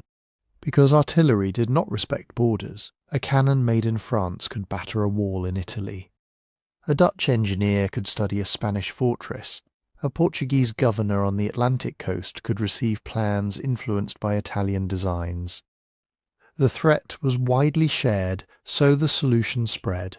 Not as one single blueprint, not because some mysterious lost civilization had placed the same pattern across Europe, but because Europe's rulers, engineers, officers, printers, merchants, and spies were watching one another constantly. And they copied what worked. The first major designs emerged in the Italian wars of the late 15th and early 16th centuries, when French armies brought powerful mobile artillery across the Alps. Italian cities and states had money, skilled builders, dense political rivalries, and an immediate reason to experiment. Their engineers lowered walls, thickened them with earth, pushed angular bastions outward, and redesigned whole cities around cannon warfare. Then the ideas travelled. Italian military architects worked for foreign kings. Some were hired openly, others moved because war, debt, patronage, or political upheaval carried them elsewhere. Treatises on fortification were written, printed, translated, copied and argued over. Plans moved through diplomatic correspondence. Officers saw enemy forts during campaigns, sieges, occupations, and inspections. A captured fortress was not just a prize, it was a lesson. Imagine being a military engineer in the 16th or 17th century. You arrive before an enemy town expecting old walls and towers. Instead you find low, thick ramparts, deep ditches, projecting bastions and guns positioned to sweep every approach. Your army loses men and time trying to take it. You remember that. Your commander remembers it. And when you return home, someone asks the obvious question. Why don't we have one of those? Spain became one of the great builders of bastioned fortifications because it had one of the largest and most threatened empires in Europe. Spanish rulers needed to defend territories in Italy, the Low Countries, Iberia, the Mediterranean, and eventually far beyond Europe. In the Netherlands especially, Spanish forces encountered a landscape of rivers, canals, wetlands, and rebellious cities where fortification could decide entire campaigns. Spanish engineers developed and adopted powerful systems of earthworks, bastions and outworks because holding a town often meant holding the surrounding province. Portugal faced a different but related problem. Its kingdom was exposed on the Iberian Peninsula, but its wealth and power also depended on maritime routes. Portuguese engineers adapted bastion designs for frontier towns, harbour defences, island ports, and overseas strongholds. A fort had to resist not only a neighbouring army, but a naval bombardment, a pirate raid, or a rival European fleet appearing over the horizon. France transformed fortification into something even larger. Under Louis XIV, the kingdom's borders became a vast defensive project. The most famous figure was Sébastien Le Prestre de Vauban, an engineer whose name became almost inseparable from the age of star forts. Vauban did not invent every feature he used. He inherited generations of Italian, Dutch, Spanish and French experience. But he refined, standardized, and applied those lessons on an enormous scale. He looked at frontiers as systems, not one heroic castle standing alone, but chains of fortified towns, river crossings, supply depots, roads, and garrisons. France built, rebuilt, and captured fortresses along contested borders, especially in the north and east. The goal was not simply to stop every invasion forever. That was impossible. The goal was to channel an invasion, slow it down, force it to spend money, men, powder, and precious campaigning season at one fortress after another. The Habsburg lands faced relentless pressure from several directions. Their rulers had to think about France to the west, rival German states within the Holy Roman Empire, and the Ottoman Empire along the southeastern frontier. Cities such as Vienna, battered during Ottoman sieges, were strengthened with bastion defences because medieval walls were no longer enough against large gunpowder armies. Across Central Europe, fortification became a language of survival spoken by states that could not afford to be caught with obsolete walls. Britain adopted bastioned principles more unevenly, partly because the English Channel provided a defensive barrier that continental states did not have. But coastal forts, naval bases, strategic ports, and later fortified sites in Scotland and Ireland still required modern artillery defences. British engineers also absorbed continental knowledge directly. Foreign specialists served in British employ, British officers fought in European wars, and military texts circulated across the Channel. Further north, Scandinavia adapted the same ideas to its own geography and rivalries. Denmark, Norway and Sweden fought repeatedly for control of Baltic routes, ports and border provinces. Their fortresses had to work in cold climates, on rocky ground, beside narrow straits, and around vulnerable coastal cities. The outlines changed, the materials changed, but the logic remained familiar: low ramparts, angular projections, overlapping fire, and deep obstacles between attacker and wall. Russia adopted bastion designs as its military and political connections with Europe intensified, especially from the 17th century onward. Russian rulers hired foreign engineers, imported technical knowledge, and built or modernized fortresses along expanding frontiers and strategic waterways. Under Peter the Great, this process accelerated. New forts were part of a larger effort to build a state capable of competing with European powers in the Baltic and beyond. So why do these forts sometimes look so similar from Spain to Sweden, from France to Russia? Because they were responding to similar weapons. Cannons had become stronger. Siege methods had become more systematic. Armies had become larger and more professional. Any state with vulnerable borders faced the same brutal equation: adapt your defences, or let an enemy's artillery decide the future of your city. And the diffusion is not a mystery. The evidence is everywhere: engineering manuals, construction contracts, royal correspondence, payroll records for masons and labourers, maps marked with proposed bastions, surviving letters between commanders, treatises describing angles, ditches, gun platforms, and the proper dimensions of a fortress. The star fort spread because knowledge spread, but knowledge alone was not enough. These were enormously expensive structures. They required land, taxation, labour, stone, timber, iron, gunpowder, transport, and permanent garrisons. Building one meant that a ruler could mobilise resources on a scale few medieval lords could have imagined. And that is the deeper story.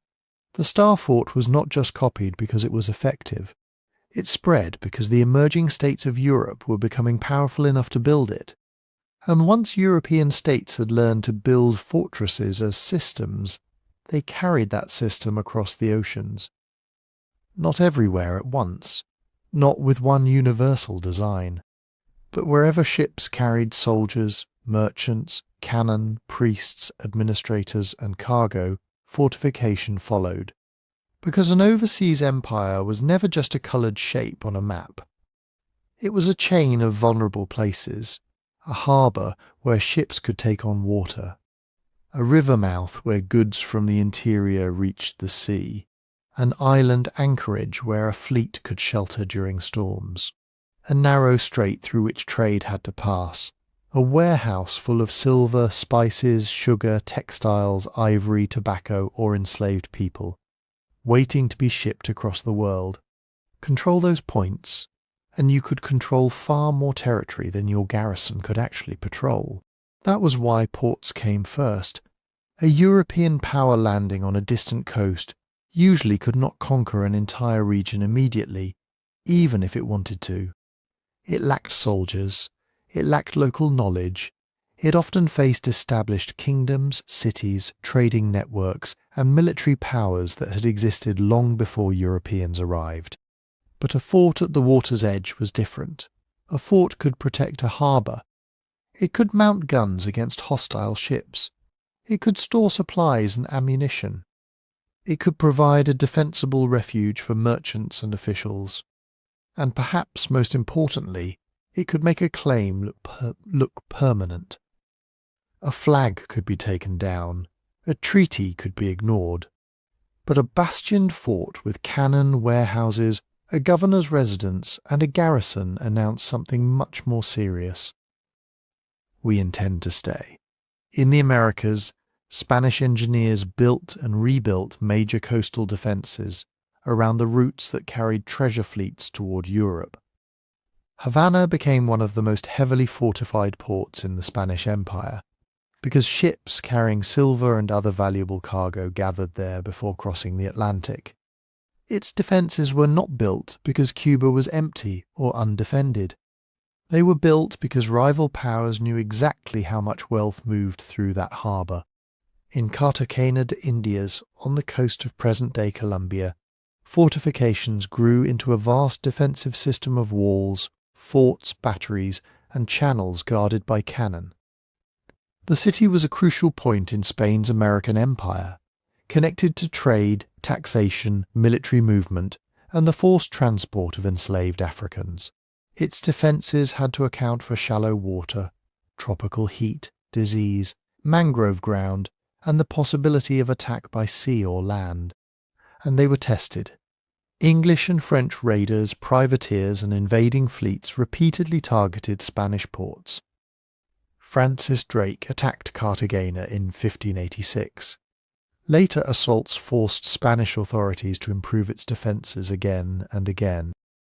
A fortress was never truly finished. Every attack was a report card written in blood, stone, and gunpowder. Further north, places like San Juan in Puerto Rico and St. Augustine in Florida were fortified for similar reasons. They guarded routes, harbours, and imperial frontiers. The designs reflected European principles, but the conditions were Atlantic and Caribbean. Hurricanes, humidity, coral stones, salt air, tropical disease, and supply lines stretching thousands of miles back to Spain. On the West African coast, forts became nodes in a different and darker imperial network. European powers established fortified trading posts along coasts where African states and merchants already controlled complex regional commerce.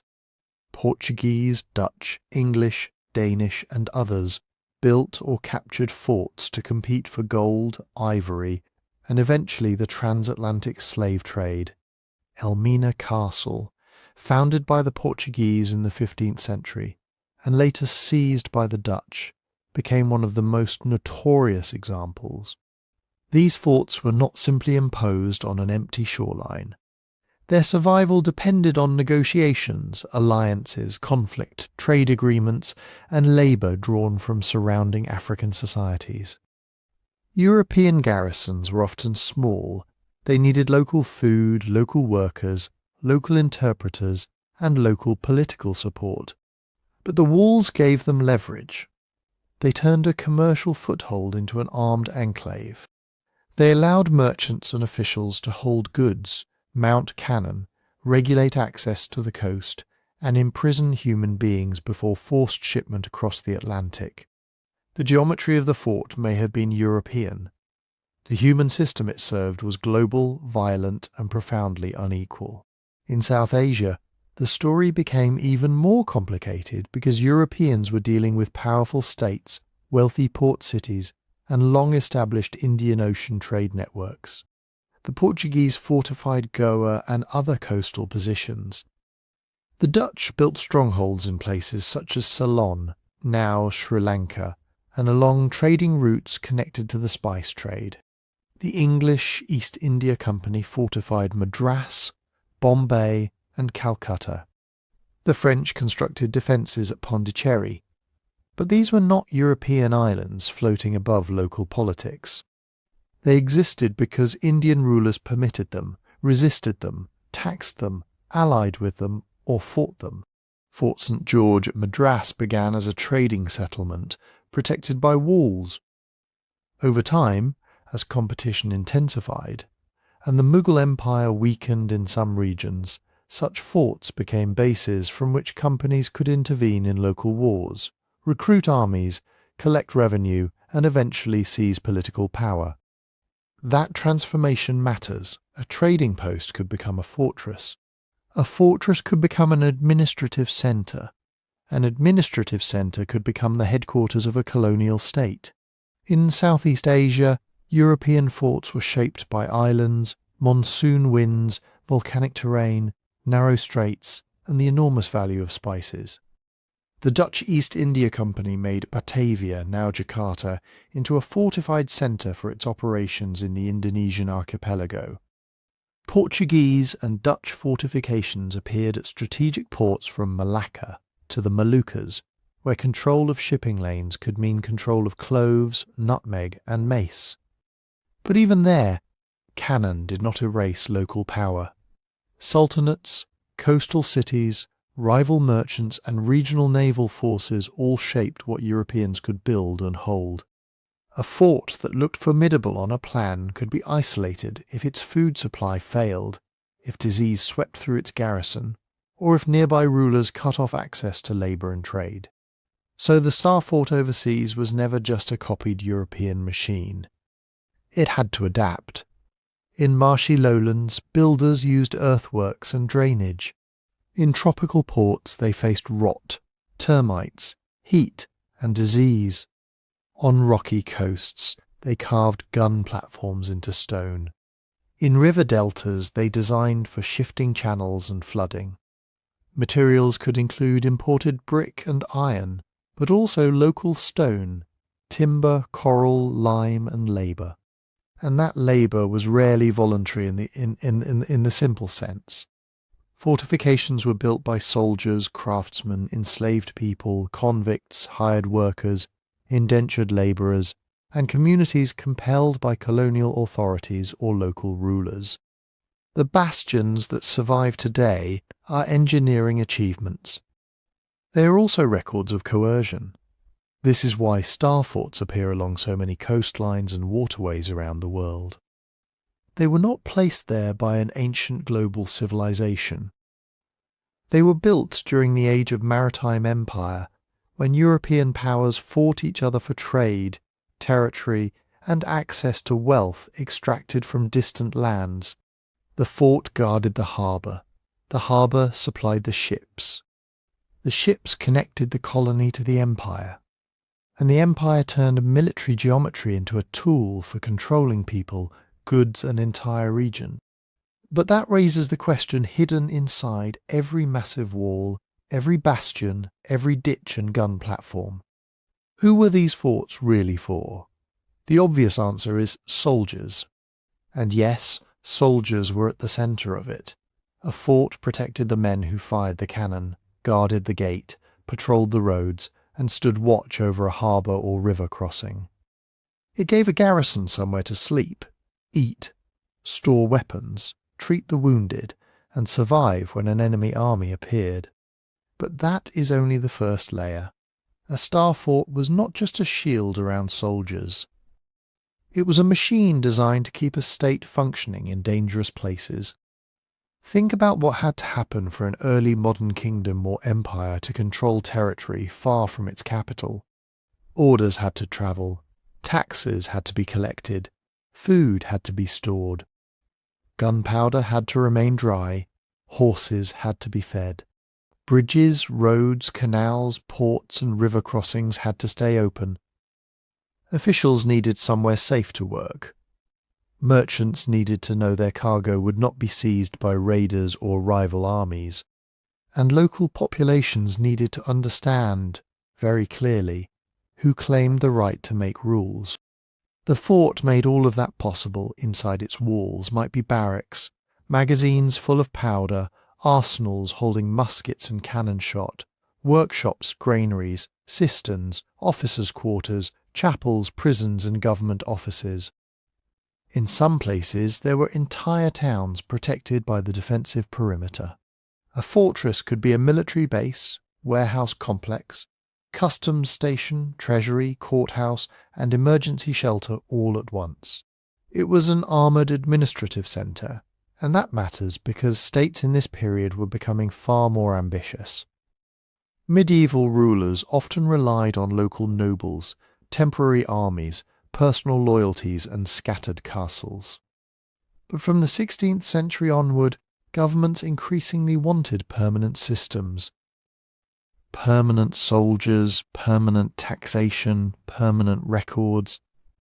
permanent control over borders and trade, that required buildings that could survive more than a single battle. It required fortresses, a ruler in Madrid, Paris, London, Amsterdam, Istanbul, or St. Petersburg could issue an order. But an order on paper meant very little, if there was no one at the frontier capable of enforcing it. A distant governor might be surrounded by rivals, a customs official might be threatened by smugglers, a port commander might face enemy ships before help could arrive. A tax collector moving money through contested country might be an easy target. Put them behind bastioned walls, give them a garrison and artillery, and suddenly the state had a hard centre. The message was simple. The king's authority lives here.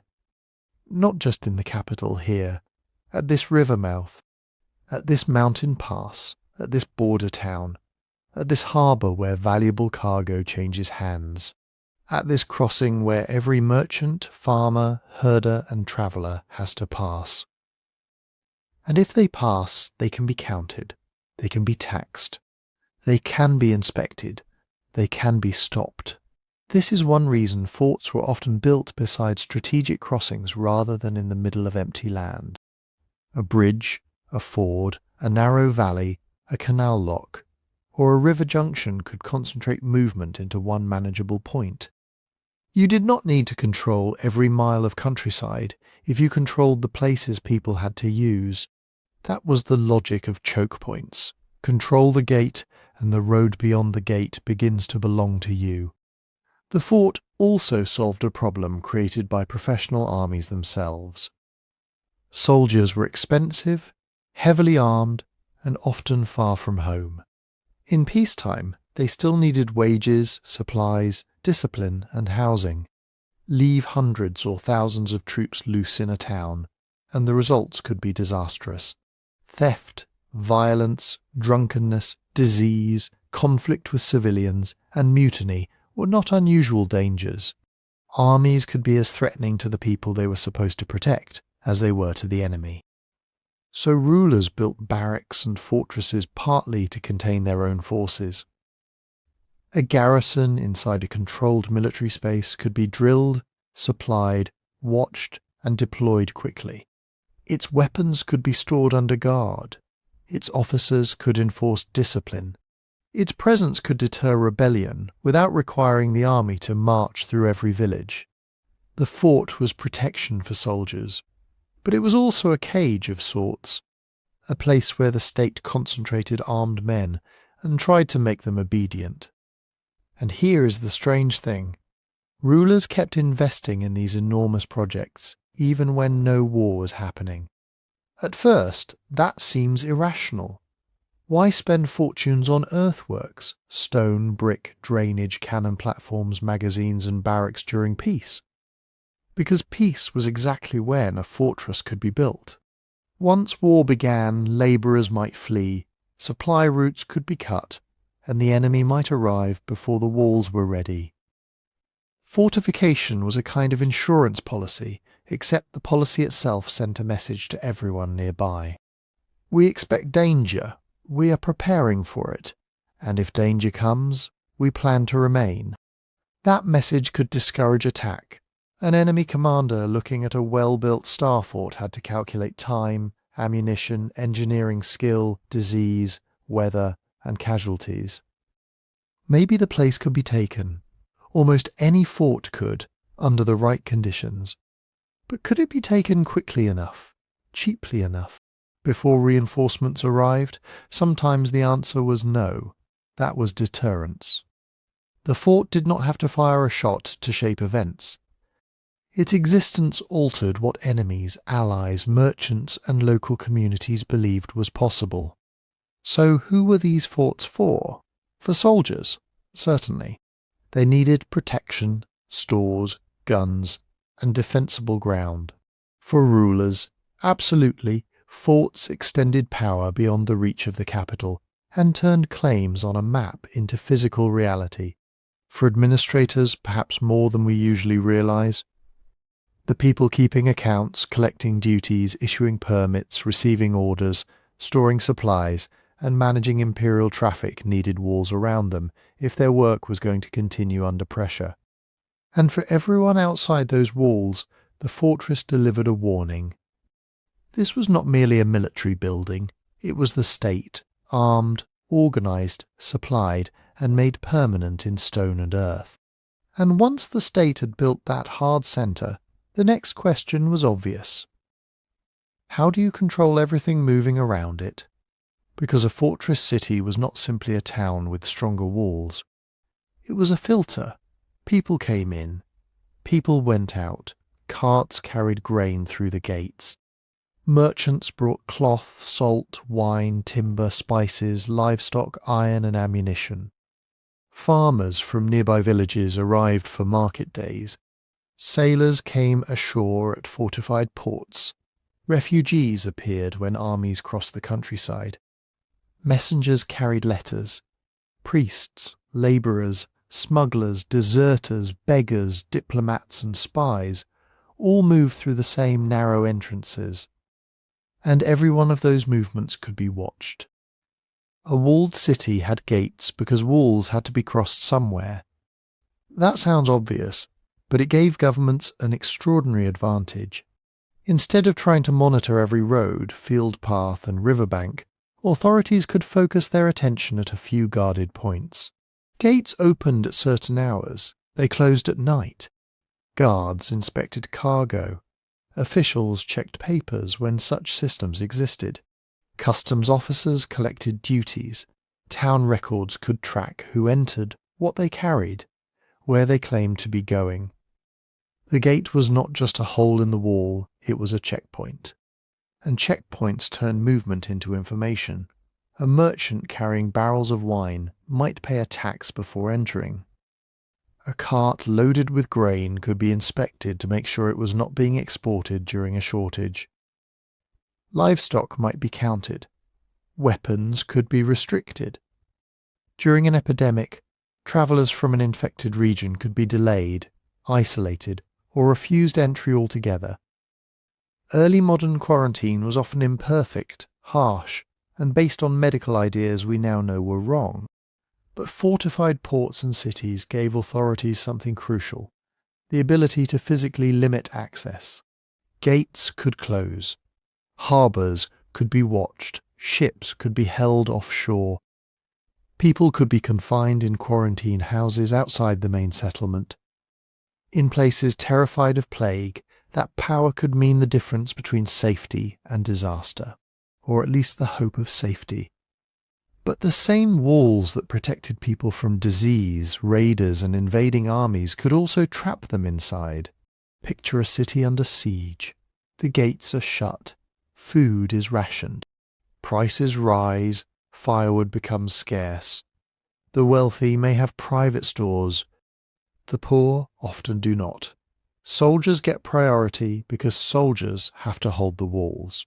Civilians are expected to endure, work, obey orders, and somehow survive the pressure. And leaving may not be an option. A defending commander could fear that refugees would carry information to the enemy. He might worry that people leaving would weaken morale, consume roads needed for military traffic, or simply reveal that the city was desperate. In some sieges, civilians were expelled because there was not enough food to feed them. In others, they were kept inside because their labour was needed. That is the darker reality of fortress life. Protection and confinement were often the same thing, seen from different sides of the gate. Then there was the garrison.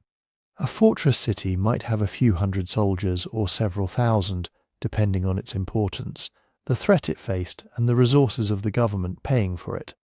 Those soldiers needed bread, beer or wine, meat, uniforms, firewood, horses, powder, medical care, and constant repairs to the works. A garrison could bring money into a town. Bakers, blacksmiths, carpenters, tavern owners, farmers, mule drivers, and merchants all found customers in uniform. But soldiers also brought trouble. They competed for housing. They drove up prices. They could be drunk, violent, unpaid, sick, or desperate. Even under strict military discipline, conflict between troops and civilians was a constant danger. And when discipline broke down, the people nearest the fortress could suffer first. The state wanted the garrison close enough to protect the city. The city often wanted the garrison controlled, paid, and kept out of private homes. This is why barracks mattered so much. They were not just accommodation. They were an attempt to separate armed men from civilian households, to make military life more manageable, more visible, more disciplined. In theory, anyway. In practice, armies still requisitioned rooms, food, animals, carts, and labour whenever need became urgent enough. And need had a way of becoming urgent. A star fort did not maintain itself. Ditches silted up, earthen ramparts eroded in rain. Timber rotted, brick cracked, drainage channels clogged. Cannon platforms needed repair. During war, damage from bombardment could require thousands of workers with shovels, wheelbarrows, picks and baskets. Where did those workers come from? Often from the surrounding population. Some were paid, some were hired under pressure, some were conscripted through local obligations. Peasants could be ordered to haul earth, cut fascines, transport stone, repair roads, provide wagons, or deliver food. Town governments might be forced to raise money for repairs. Villages could lose labourers during planting or harvest, exactly when they could least afford it. The fortress protected the region, rulers argued, therefore the region had to support the fortress. But the burden was rarely shared equally. Wealthy merchants might negotiate exemptions. Nobles might use influence to avoid the hardest work. Officials could shift demands onto communities with little political power. The poor supplied bodies, tools, carts, animals, and time. And if they resisted, the same garrison supposedly defending them was available to enforce compliance. This becomes even clearer when rulers built citadels inside or beside cities they already controlled. A frontier fort facing outward made military sense. But a citadel pointed toward its own town sent another kind of message.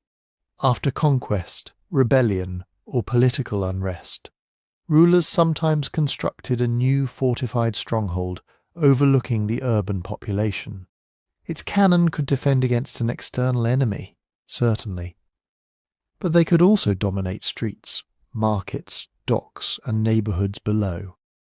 The garrison could intervene quickly if crowds gathered, if local elites defied royal orders, or if citizens tried to reopen the gates to an invading army. The town was protected. The town was watched. That is why some communities feared new citadels even when they were told the walls were for their security. They understood the geometry. A fortress positioned against the city was not merely defending it. It was defending the ruler from the city, and this is the key to understanding fortress cities. They were not only places where civilians hid when danger arrived. They were systems that organized civilian life long before the first cannon fired. They controlled trade, they shaped work, they regulated travel, they concentrated taxes, they imposed military priorities on markets and neighbourhoods. They could shelter a population in crisis, while demanding that same population feed, build and obey the machine of war. A star fort looked outward, toward the enemy beyond the horizon. But part of its power always looked inward, and when European empires carried the star fort overseas, that inward-looking power became even more brutal. Because a colonial fort was rarely just a defensive structure sitting harmlessly on a distant coast.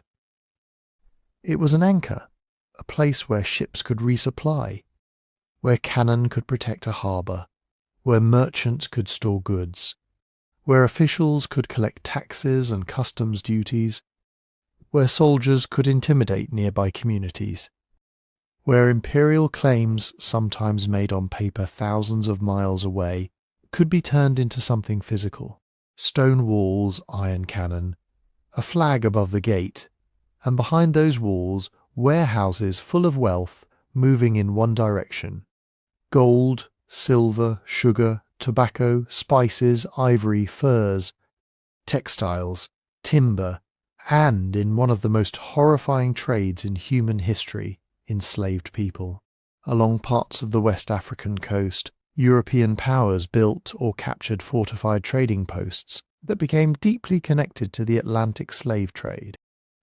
Not every fort served exactly the same function.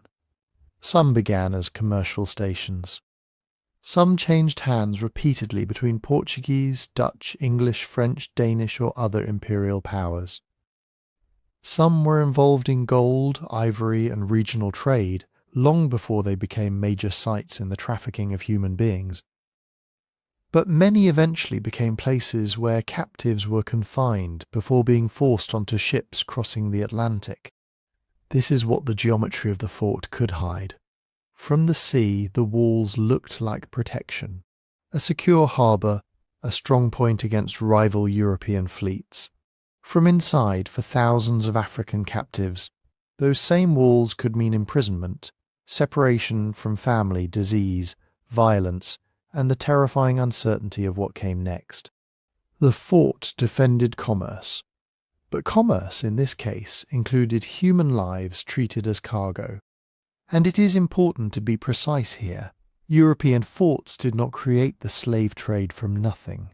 Systems of slavery and captive trading existed in many parts of Africa and the wider world before Atlantic expansion. Local rulers, merchants, brokers, and military powers made choices, formed alliances, fought wars, resisted outsiders, and tried to use European competition to their advantage. They were not passive figures standing on the shore while history happened to them. But European imperial demand transformed the scale, direction, and destructive intensity of the trade. Forts helped make that transformation possible. They provided armed permanent bases for companies and states whose wealth depended on controlling exchange. They gave foreign merchants a place to negotiate from behind cannon. They allowed them to wait out rivals, stockpile goods, enforce contracts, and sometimes use military force when negotiation failed. A fort was not simply an outpost of trade. It was trade backed by artillery, and building one required enormous labour.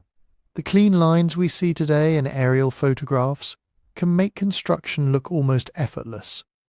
Draw the plan, move the earth, lay the stone, raise the bastions. But every rampart meant soil dug, lifted, carried, and packed down. Every wall meant quarrying, cutting, hauling, and mortaring stone or brick. Timber had to be felled, lime had to be burned, ditches had to be excavated, roads had to be improved so cannon, supplies, and building materials could reach the site. That work came from many different systems. Some labourers were skilled and paid. Masons, carpenters, blacksmiths, engineers, boatmen and soldiers could receive wages, however irregularly. Some were military personnel ordered to work as part of their service. Some were local people compelled through taxes, corvée obligations, debt, or direct coercion. And across colonial societies, enslaved people were often forced to build, repair, transport, cook, dig, haul, and serve within the fortification system. The walls did not rise by themselves. They rose through exhausted bodies. In the Caribbean, in Brazil, in North America, in Africa, in South Asia, and across island colonies, the exact labour arrangements differed. So did the materials, climate, and military threats. But the pattern was often the same. Imperial authorities wanted fortifications. Local communities were expected to provide land, labour, food, carts, animals, and materials. Enslaved workers could be treated as a resource to be rented, purchased, transferred, or worked to death. And when disease, hurricane, war, or erosion damaged the works, the demand for labour began again. But forts were never places of total control. They were also places of negotiation. European garrisons depended on nearby populations for food, guides, interpreters, trade partners, pilots, intelligence and workers. A fort with cannon could dominate a harbour. It could not magically feed itself. It could not understand every local language. It could not survive indefinitely if surrounding communities cut off supplies, refused cooperation, shifted alliances, or attacked when the opportunity came. Colonial officials understood this, even if they rarely admitted it openly. That is why treaties were made at fort gates, why gifts were exchanged, why interpreters became essential, why local rulers could sometimes play rival empires against each other, why African, indigenous and Asian communities resisted, in ways ranging from open warfare to flight, sabotage, smuggling, work, slowdowns, intelligence gathering, and alliances with an empire's enemies. Sometimes a fort made conquest easier. Sometimes it became an isolated island of foreign power, surrounded by people who had not accepted the world it was trying to create. And inside the walls, violence could take many forms. Prison cells, punishments, hostages, debt confinement, military discipline, holding rooms for captives, barracks where soldiers lived under harsh conditions, warehouses where valuable goods sat beside evidence of human suffering. So when we ask who star forts were really for, we cannot stop with kings, governors, merchants and generals. We have to ask who dug the ditches, who carried the stone, who lost land when the walls expanded, who was taxed to supply the garrison, who was imprisoned behind the gates, who was forced through them in chains. The fort promised security to the empire, but for many of the people who paid for it, built it, and lived beneath its guns, it was something else entirely. And this is where the story takes a strange turn. Look at a star fort from directly above, especially in a satellite image, and it can feel almost impossible that ordinary people built it. The shape is too precise, too large, too deliberate. Perfect angles cut into the earth, moats tracing geometric lines, bastions arranged like the points of some enormous symbol. In some places, the fort has been swallowed by a modern city. Roads bend around its old walls, houses fill the spaces where soldiers once drilled. Trees grow along the ramparts from the ground. It can look like a hill, a park, a forgotten embankment. But from the air, the pattern suddenly appears, a star. And once people see that shape, a different story can begin to take hold. Maybe these forts are far older than historians say. Maybe they were built by a lost global civilization. Maybe they survived some ancient catastrophe. Maybe their geometry records astronomical knowledge, hidden energy systems or technologies that vanished from the world. Maybe the official dates are part of a story designed to hide something much bigger. These claims can be compelling because they begin with something real. Star forts really are impressive. Many are massive. Some were built in places where moving stone, earth, timber, brick, cannon, and supplies seems almost unimaginable. Their symmetry can look startling from the air, and historical records are never complete. Archives burn, documents disappear, buildings are rebuilt so many times that their earliest stages become difficult to see. There are real unanswered questions around individual forts. Who exactly performed certain kinds of labour? How much did local builders reshape European engineering plans? Which earlier defences stood on the same site? How did particular communities experience construction, occupation, and attack? What has been buried beneath later streets, walls, and buildings? Those are serious questions, but a serious unanswered question is not evidence for any answer we want. This is the difference that often gets lost. A fort looking ancient does not prove it is ancient. A symmetrical shape does not prove hidden technology. And an aerial photograph does not tell us when a wall was built, who designed it, or what purpose it served.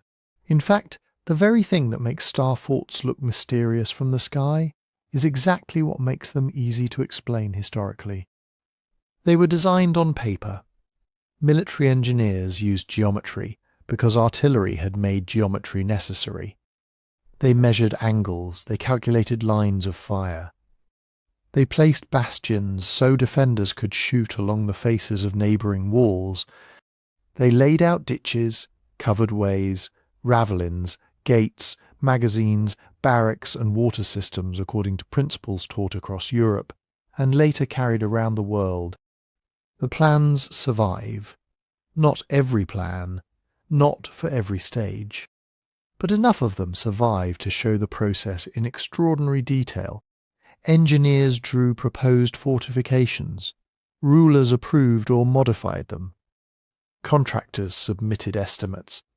Officials recorded shipments of lime, stone, brick, timber, iron, tools and gunpowder. Garrison commanders complained about collapsed walls, flooded ditches, unpaid workers, rotten palisades, and shortages of cannon. It is not a silent mystery sitting outside history. It is a construction project with paperwork, sometimes mountains of paperwork. Military manuals from the 16th, 17th and 18th centuries explain how these fortifications were supposed to work.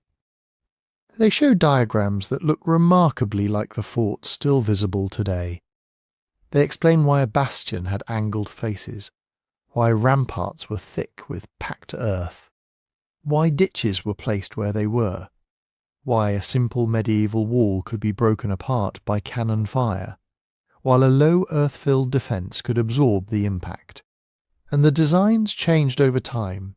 This matters because a truly ancient lost system should not neatly follow the known development of artillery warfare. But star forts do.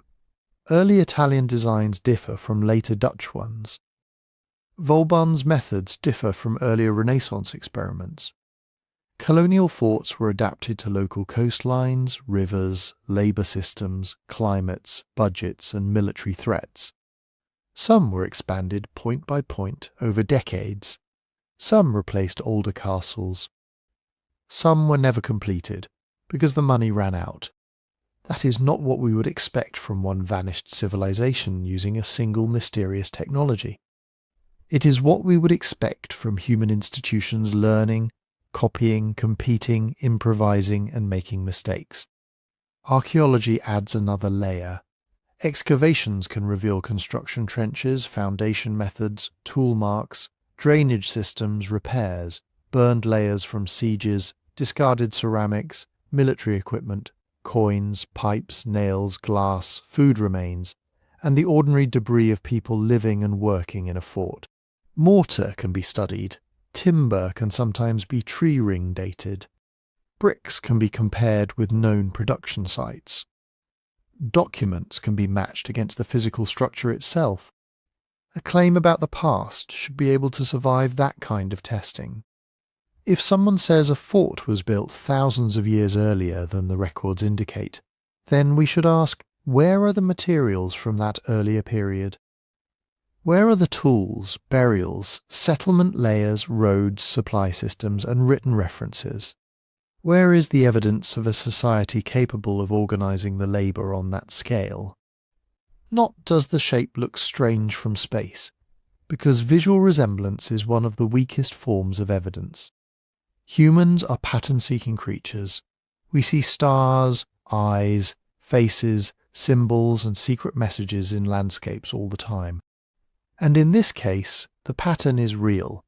The fort really is star-shaped. But it is star-shaped for a brutally practical reason. To keep cannon from destroying it. To let defenders fire into the blind spots. To make an attacker cross exposed ground under artillery and musket fire.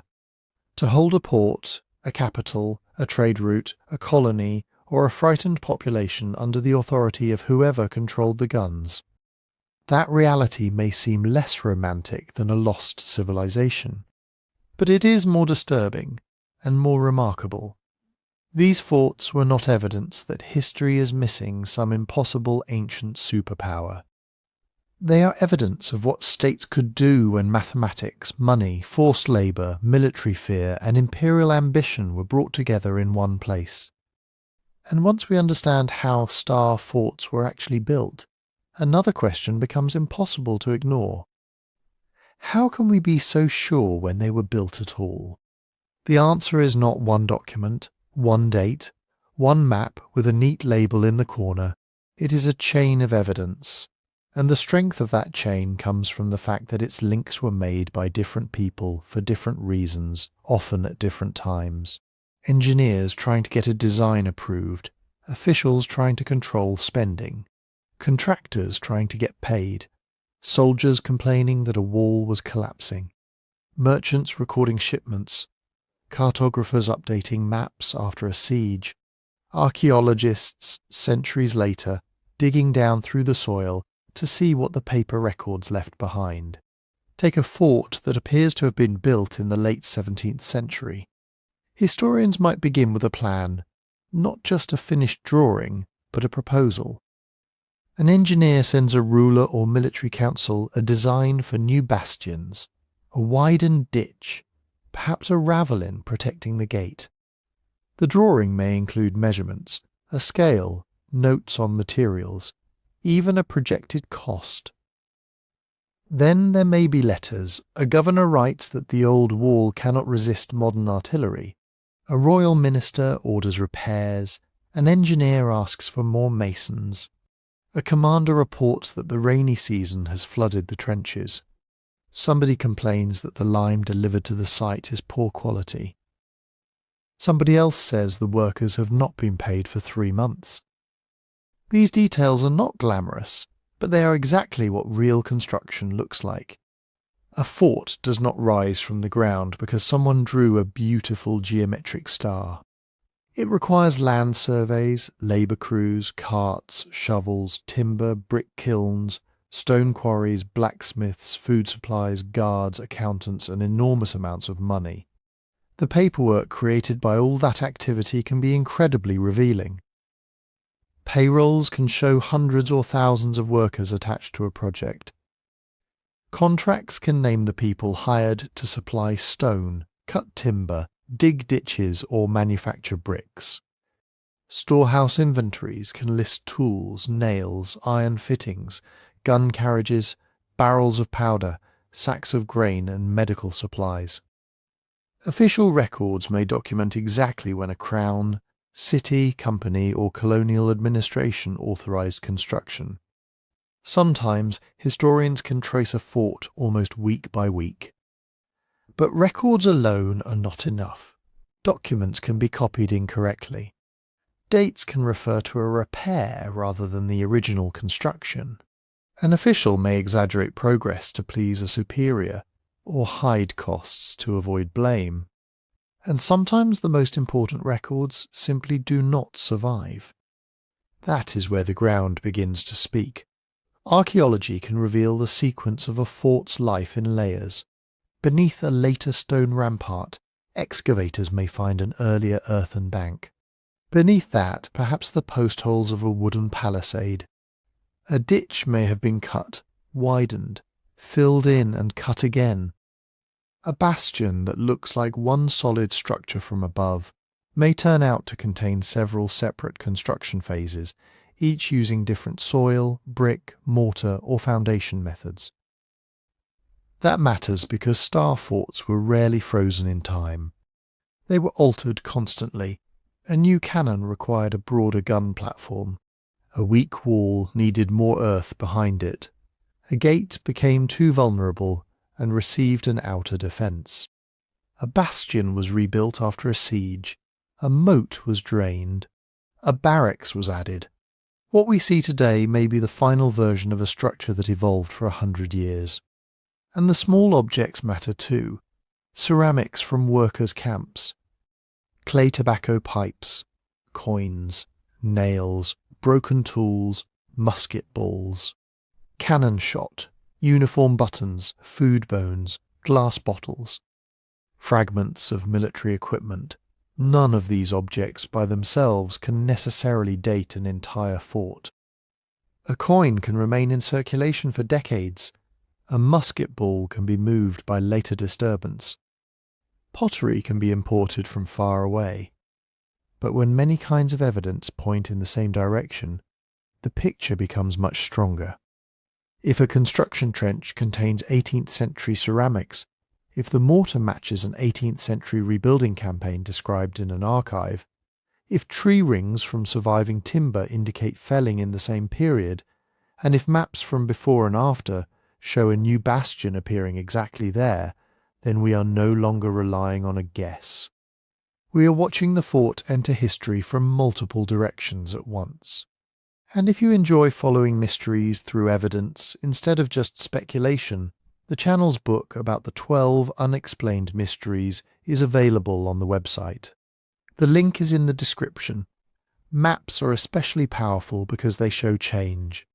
An early map may show a medieval wall surrounding a town.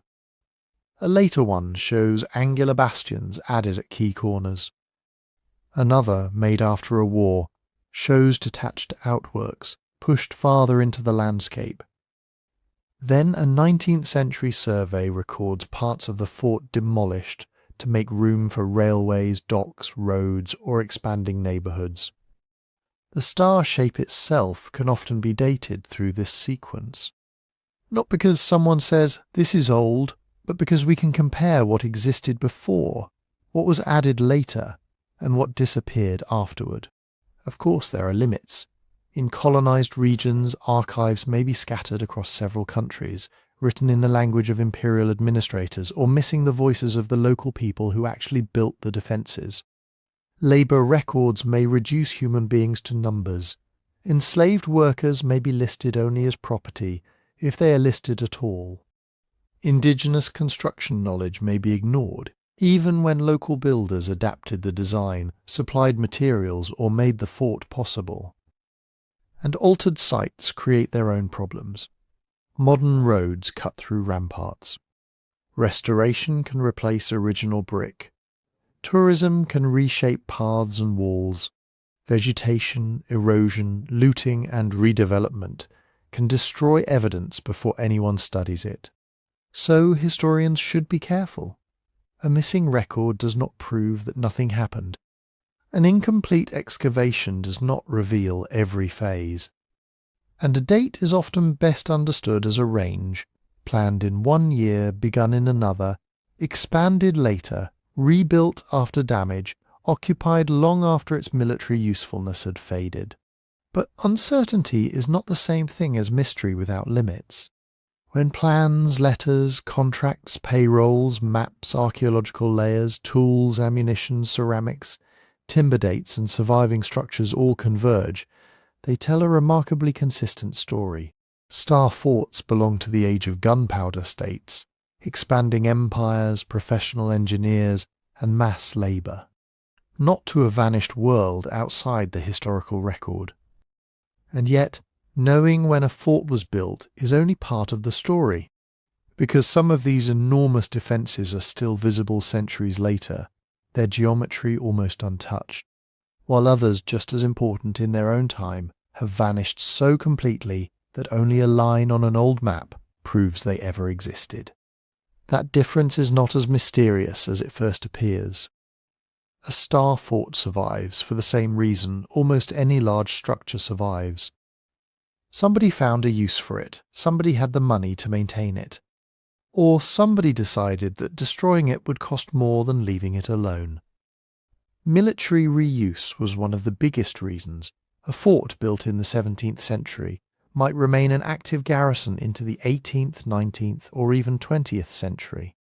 The guns changed, the uniforms changed, the enemy changed, but the site still occupied the same strategic ground: a harbour entrance, a river crossing, a border road, a hill above a city, a narrow route through mountains.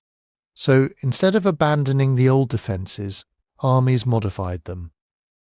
Barracks were rebuilt, magazines were enlarged, new artillery platforms were added. Old gateways were blocked, widened, or protected by newer works. In some places, concrete bunkers were inserted into earth ramparts that had first been raised hundreds of years earlier. The fort's original military logic might have become outdated, but the location still mattered, and continuous use creates continuous maintenance. Roofs get repaired because soldiers need somewhere to sleep. Ditches get cleared because commanders do not want them turning into swamps. Walls get patched because nobody wants a magazine collapsing on its ammunition. A fort that remained part of a military system had people assigned to care about it. That simple fact could mean the difference between survival and disappearance. Remoteness mattered too.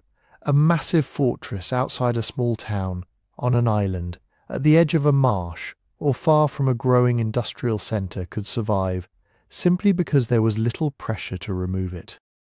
Nobody needed the land badly enough. The old ramparts became part of the scenery. Trees grew over them. Sheep grazed on them. Local people walked their dogs along the ditches without necessarily knowing every detail of the military engineering beneath their feet. Meanwhile, forts inside expanding cities faced a very different fate. Think about what happens when a walled town becomes a modern city. Population rises. Property values rise. Roads need to be wider. Railways need straight routes. Factories, warehouses, apartment blocks, hospitals, ports and office districts all demand space. And the old fortifications, once built to keep enemies out, become a physical barrier trapping the city inside its own past. The walls have to go across Europe and beyond. Enormous stretches of bastion defences were demolished during the 19th century. Not necessarily because people hated them. Often they simply no longer made military sense. Rifled artillery could fire farther and more accurately. Explosive shells could damage masonry in ways earlier cannon could not. Armies needed dispersed forts, rail connections, huge supply systems, and later entirely new forms of defence. The old enceinte around the city was expensive to maintain and inconvenient to live with. So governments sold the land. Municipal authorities filled the ditches. Engineers levelled the ramparts. Developers built boulevards where covered ways had been. Parks replaced glacis fields. Train stations cut through old outworks. In some cities, the very streets that feel like natural rings around the centre are following the line of a vanished fortress. The fort did not vanish because it was unimportant. It vanished because the land beneath it had become too important, and redevelopment could erase a fort with astonishing speed. Earth from ramparts could be used to fill low ground. Brick could be salvaged for new buildings. Stone facing could be stripped away. Timber could be reused. A ditch could become a canal, then a sewer, then the foundation for a road. Within a few decades, an immense military complex that took thousands of workers years to build could be reduced to a few awkward property lines and a strange bend in a street. But here is where the earthworks become crucial. Stone buildings disappear easily. Barracks burn, rot, or get demolished. Powder magazines collapse. Gates are dismantled for their masonry, but a huge bank of packed soil is stubborn. A broad ditch is even more stubborn. You can fill it, but the ground often settles differently from the land around it. You can level a bastion, but its outline may remain as a slight rise, a change in vegetation, a field boundary, or a curve in drainage. The fort is gone at ground level, but from above it is still there. Aerial photography transformed the study of lost fortifications because it revealed patterns that are hard to see while standing on the site. Low sunlight can cast shadows along a buried rampart. Dry weather can make crops grow differently above filled ditches and compacted foundations. Snow may melt faster over one buried structure than another. What looks like an ordinary field can suddenly reveal the faint angular lines of bastions, curtain walls and outer defences. Satellite imagery has made this process even more powerful. Today, old military plans can be compared with modern digital maps in minutes. Researchers can overlay a 17th century drawing on a modern city and watch the old geometry emerge beneath streets, parking lots, housing estates, and industrial zones. Sometimes the match is exact. A road follows an old ditch. A park occupies the former glacis. A row of buildings traces the edge of a demolished ravelin. And sometimes the satellite image reveals something nobody had mapped clearly before.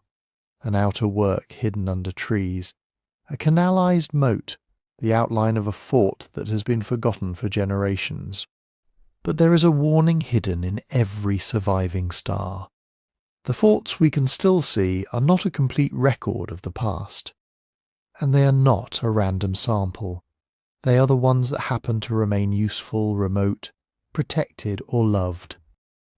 They may be coastal forts preserved by military bases. They may be fortress towns that turned their ramparts into parks. They may be monuments saved by civic pride, tourism, heritage laws, or the determination of local communities who refused to let them disappear. Other forts were dismantled because they stood in the path of a capital city's growth. Others were destroyed in war. Others were absorbed into ports, rail yards, farms, or suburbs. Others survive only as buried soil, scattered documents, and lines on maps drawn by people long dead. So when we look at the spectacular star forts still visible today, we are not seeing every fort that mattered. We are seeing the survivors, and like all survivors, they can distort our view of the world that produced them. But survival did not mean the star fort had escaped history. It meant history had found new uses for it. The same technological forces that made many city walls inconvenient were also making the classic bastion fortress less reliable as a battlefield weapon. This did not happen in one dramatic moment. There was no single cannon blast that ended the age of the star fort.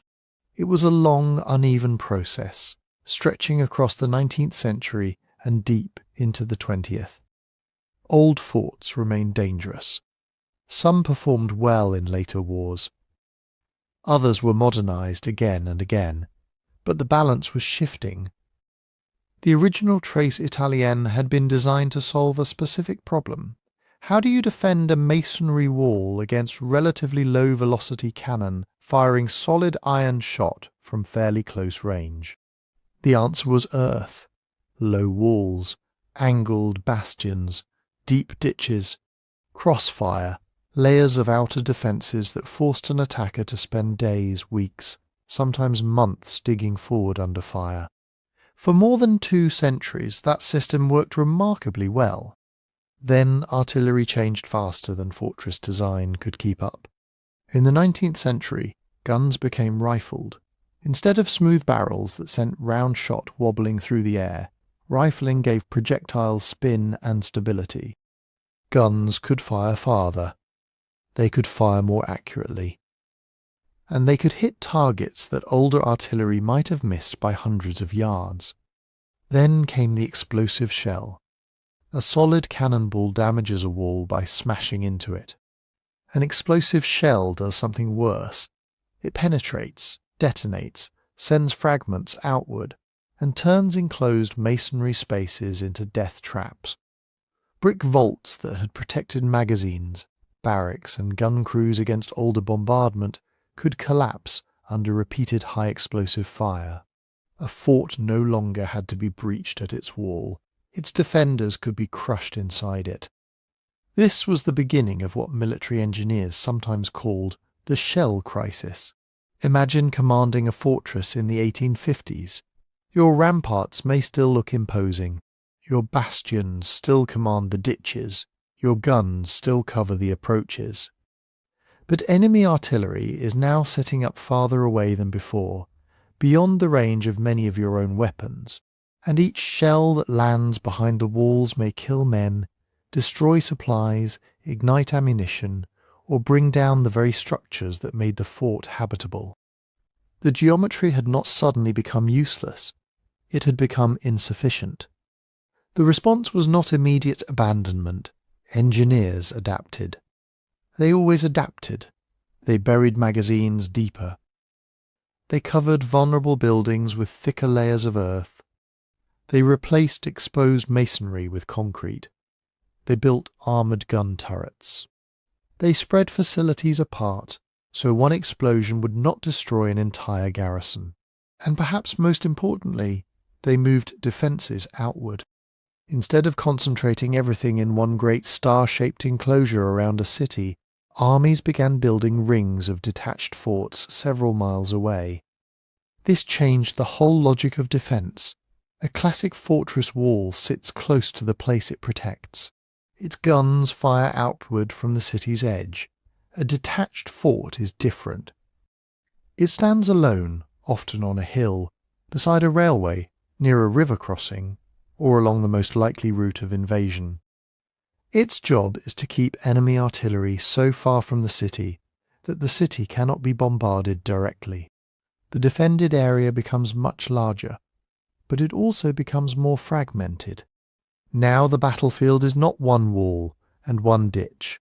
It is a network of separated strongpoints, trenches, batteries, observation posts, roads, telegraph lines, supply depots, and infantry positions spread across the landscape. Railways made this possible. Troops, shells, food, engineering equipment, and replacement guns could be moved at speeds no 17th century commander could have imagined. But railways also made invasions faster.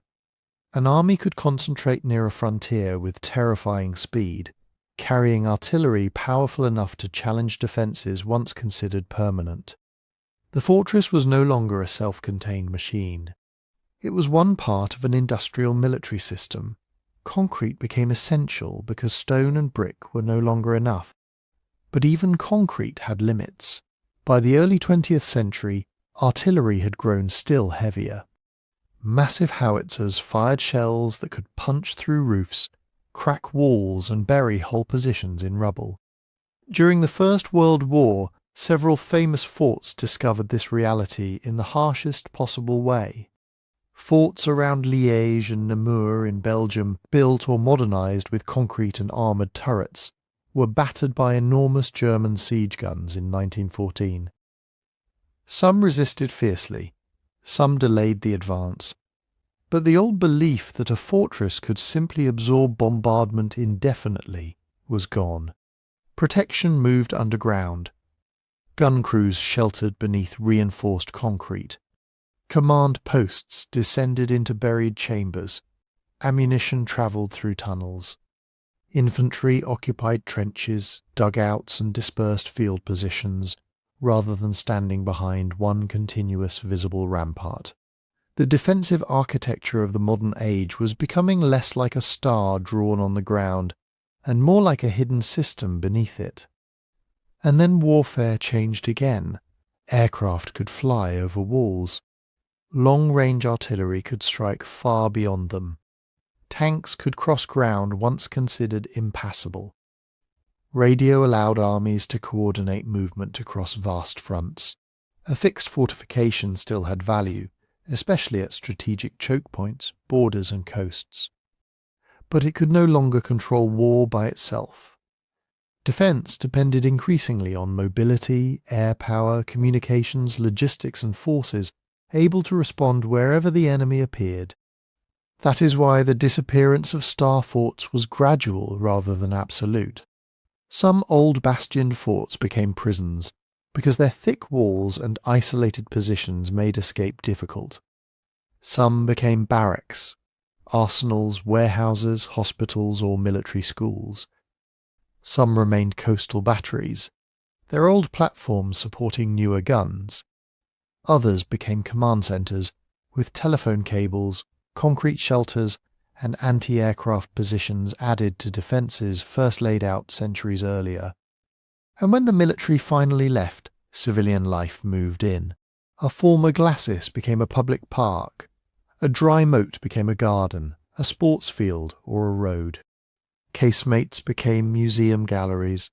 Barracks became apartments, archives, restaurants, or university buildings. In some places, the fort became a heritage site, carefully restored and visited by tourists. In others, it became something quieter, a green ring around a city, a place where people jog, picnic, commute, and walk dogs over earth piled up for wars nobody alive remembers. So the Star Fort did not simply fail and vanish. It was overtaken by new weapons, new transport, and new scales of destruction. Then it was absorbed into the world that replaced it. But that transformation leaves us with a question. If these forts were so expensive, so elaborate, and so deeply woven into the growth of states and empires, what were they really built to protect? And perhaps more unsettlingly, who were they built to control? The answer is not as simple as kings protecting their people from enemies. Sometimes that was exactly what a fortress did. A coastal fort could protect a harbour from raiders. A frontier citadel could delay an invading army long enough for reinforcements to arrive. A fortified town could give civilians somewhere to shelter when war rolled across the countryside. In an age when armies lived by seizing food, burning crops, demanding ransom, and taking what they needed from whoever could not resist, strong walls could mean the difference between survival and catastrophe. But protection was only one part of the story. A star fort was also a statement. It said that somebody had the money to move mountains of earth. Somebody had the authority to seize land, redirect roads, demolish neighborhoods, and force thousands of people into construction work. Somebody could pay engineers, purchase cannon, stockpile powder, maintain garrisons, build magazines, dig canals, and keep records detailed enough to coordinate it all. Look at one of these fortresses from above, and it can seem almost abstract. A perfect geometric pattern. Triangles, angles, moats, arrows of earth pointing toward the horizon. But every line represents labour. Every bastion required soil to be cut, hauled, packed, and shaped. Every ditch had to be dug, every brick had to be fired. Every stone had to be quarried and transported. Timber had to be cut for platforms, palisades, bridges, and roofs. Food had to reach the workers, wages had to be collected, distributed, and often withheld. Disease had to be endured. Accidents happened.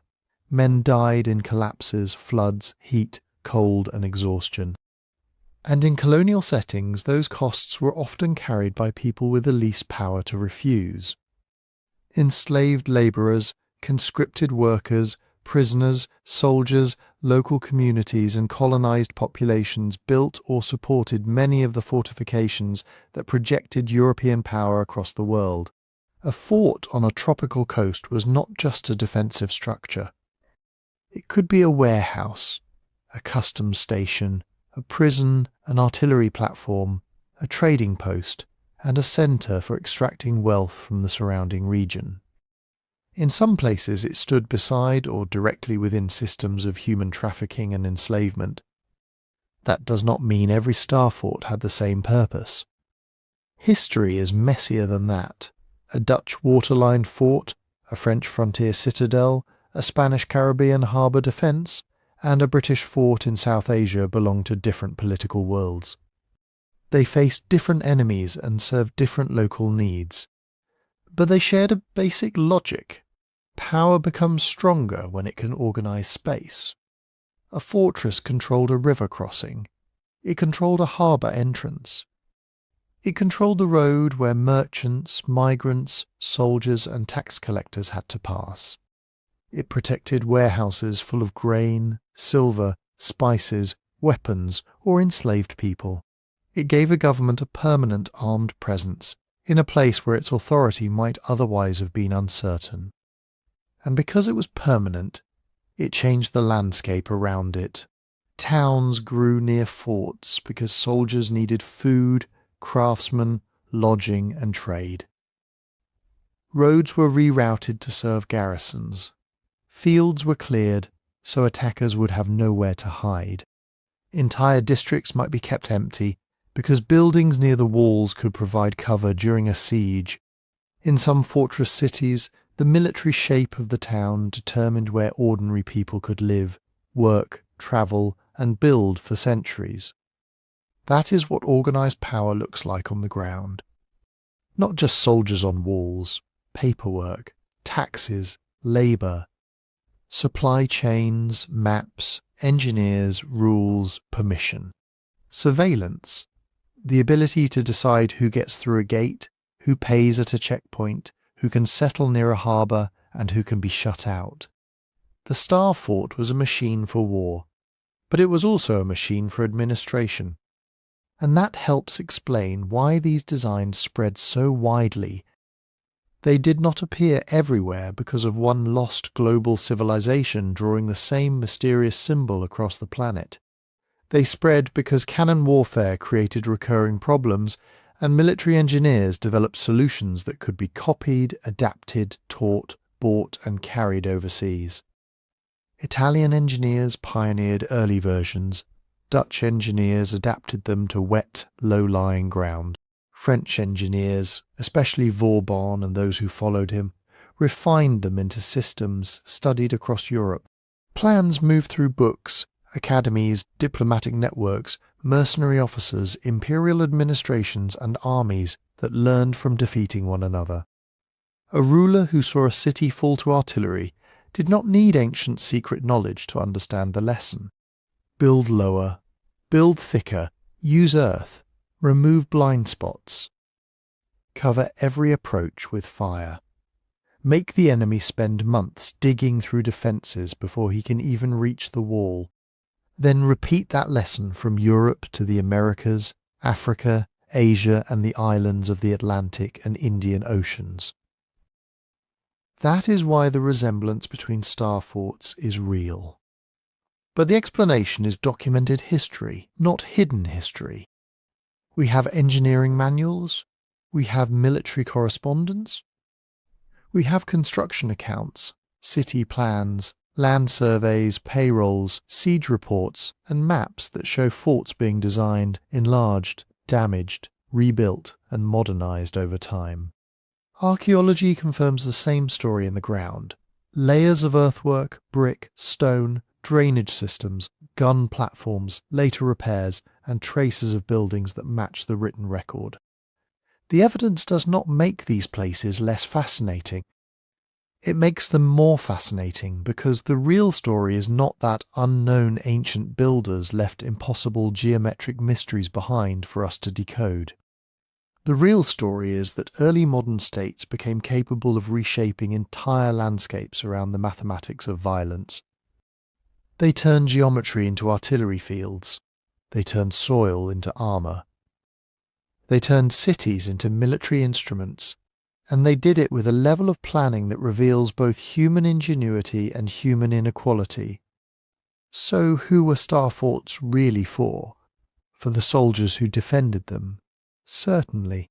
For civilians who sometimes survived because of them. For merchants whose cargoes passed through protected ports. For rulers who wanted their capitals, borders, and trade routes secured, but also for the states that taxed populations to build them. For empires that used them to hold distant territories, for administrators who needed gates, records, garrisons, and customs houses to make authority visible. And often for elites whose wealth and security depended on labour extracted from people living outside the walls. That is the final contradiction written into every bastion. A star fort could be a refuge. It could also be a cage. It could defend a community from invasion while helping a government control that same community from within. It could protect commerce while enforcing monopoly. It could stand against foreign conquest while enabling conquest somewhere else. These shapes are monuments to engineering brilliance. They are evidence of extraordinary mathematical thought, practical skill, and determination under brutal military pressure. But they are also monuments to the cost of organised power. And once you see that, the question changes. The star is no longer just a strange shape on a map. It becomes a record of who had the power to build, who was made to work, who was allowed inside, and who was kept outside the walls. And that is why looking at a star fort from the sky can be misleading. The geometry is real, the precision is real, the resemblance between forts on different continents is real, but the shape alone does not tell us who built it, when it was built, or what it was meant to do. You have to look beyond the star. The pointed bastions were not decorations. They were answers to artillery. Cannonballs shattered tall medieval walls, so engineers built lower walls, thicker walls, angled walls, and massive earthworks designed to absorb impact. Bastions projected outward, so defenders could fire along the faces of neighbouring walls. Ditches, ravelins, covered ways, gun platforms, flooded ground, and interlocking fields of fire turned a simple wall into a layered defensive system. It was geometry shaped by gunpowder, and when these forts appear across Europe, the Americas, Africa, Asia, and island coastlines, the best documented explanation is not a single ancient civilization leaving one global blueprint behind. It is military knowledge moving through a connected world. Engineers travelled, plans were copied, manuals were translated. Empires carried their defensive systems overseas. Rival states borrowed from one another because the same cannon created the same problems. But who were these forts really for? For soldiers holding a wall under siege, for civilians seeking refuge when armies approached, for merchants and shipping networks moving valuable cargo through dangerous waters, for settlers trying to secure new towns, for rulers guarding borders, capitals, ports, and tax routes, and often for the elites and governments who needed a visible, permanent way to control land and people. That is the layered truth. A star fort could protect, it could intimidate, it could shelter a town, it could enforce an empire. It could be an astonishing achievement of engineering while still carrying the memory of coerced labour, conquest, and inequality. None of that makes these places less worthy of wonder. It makes the wonder more honest, because the real mystery is not whether impossible ancient builders made them. The real mystery is how human beings learned to turn mathematics, mud, stone, water, labour, and fear into structures powerful enough to reshape the world. If you enjoyed this journey, kindly like, comment, and subscribe. And tell us where you are listening from and what time it is there right now. And if you want to support the channel in the best possible way, listen on Spotify. You'll find the link in the description.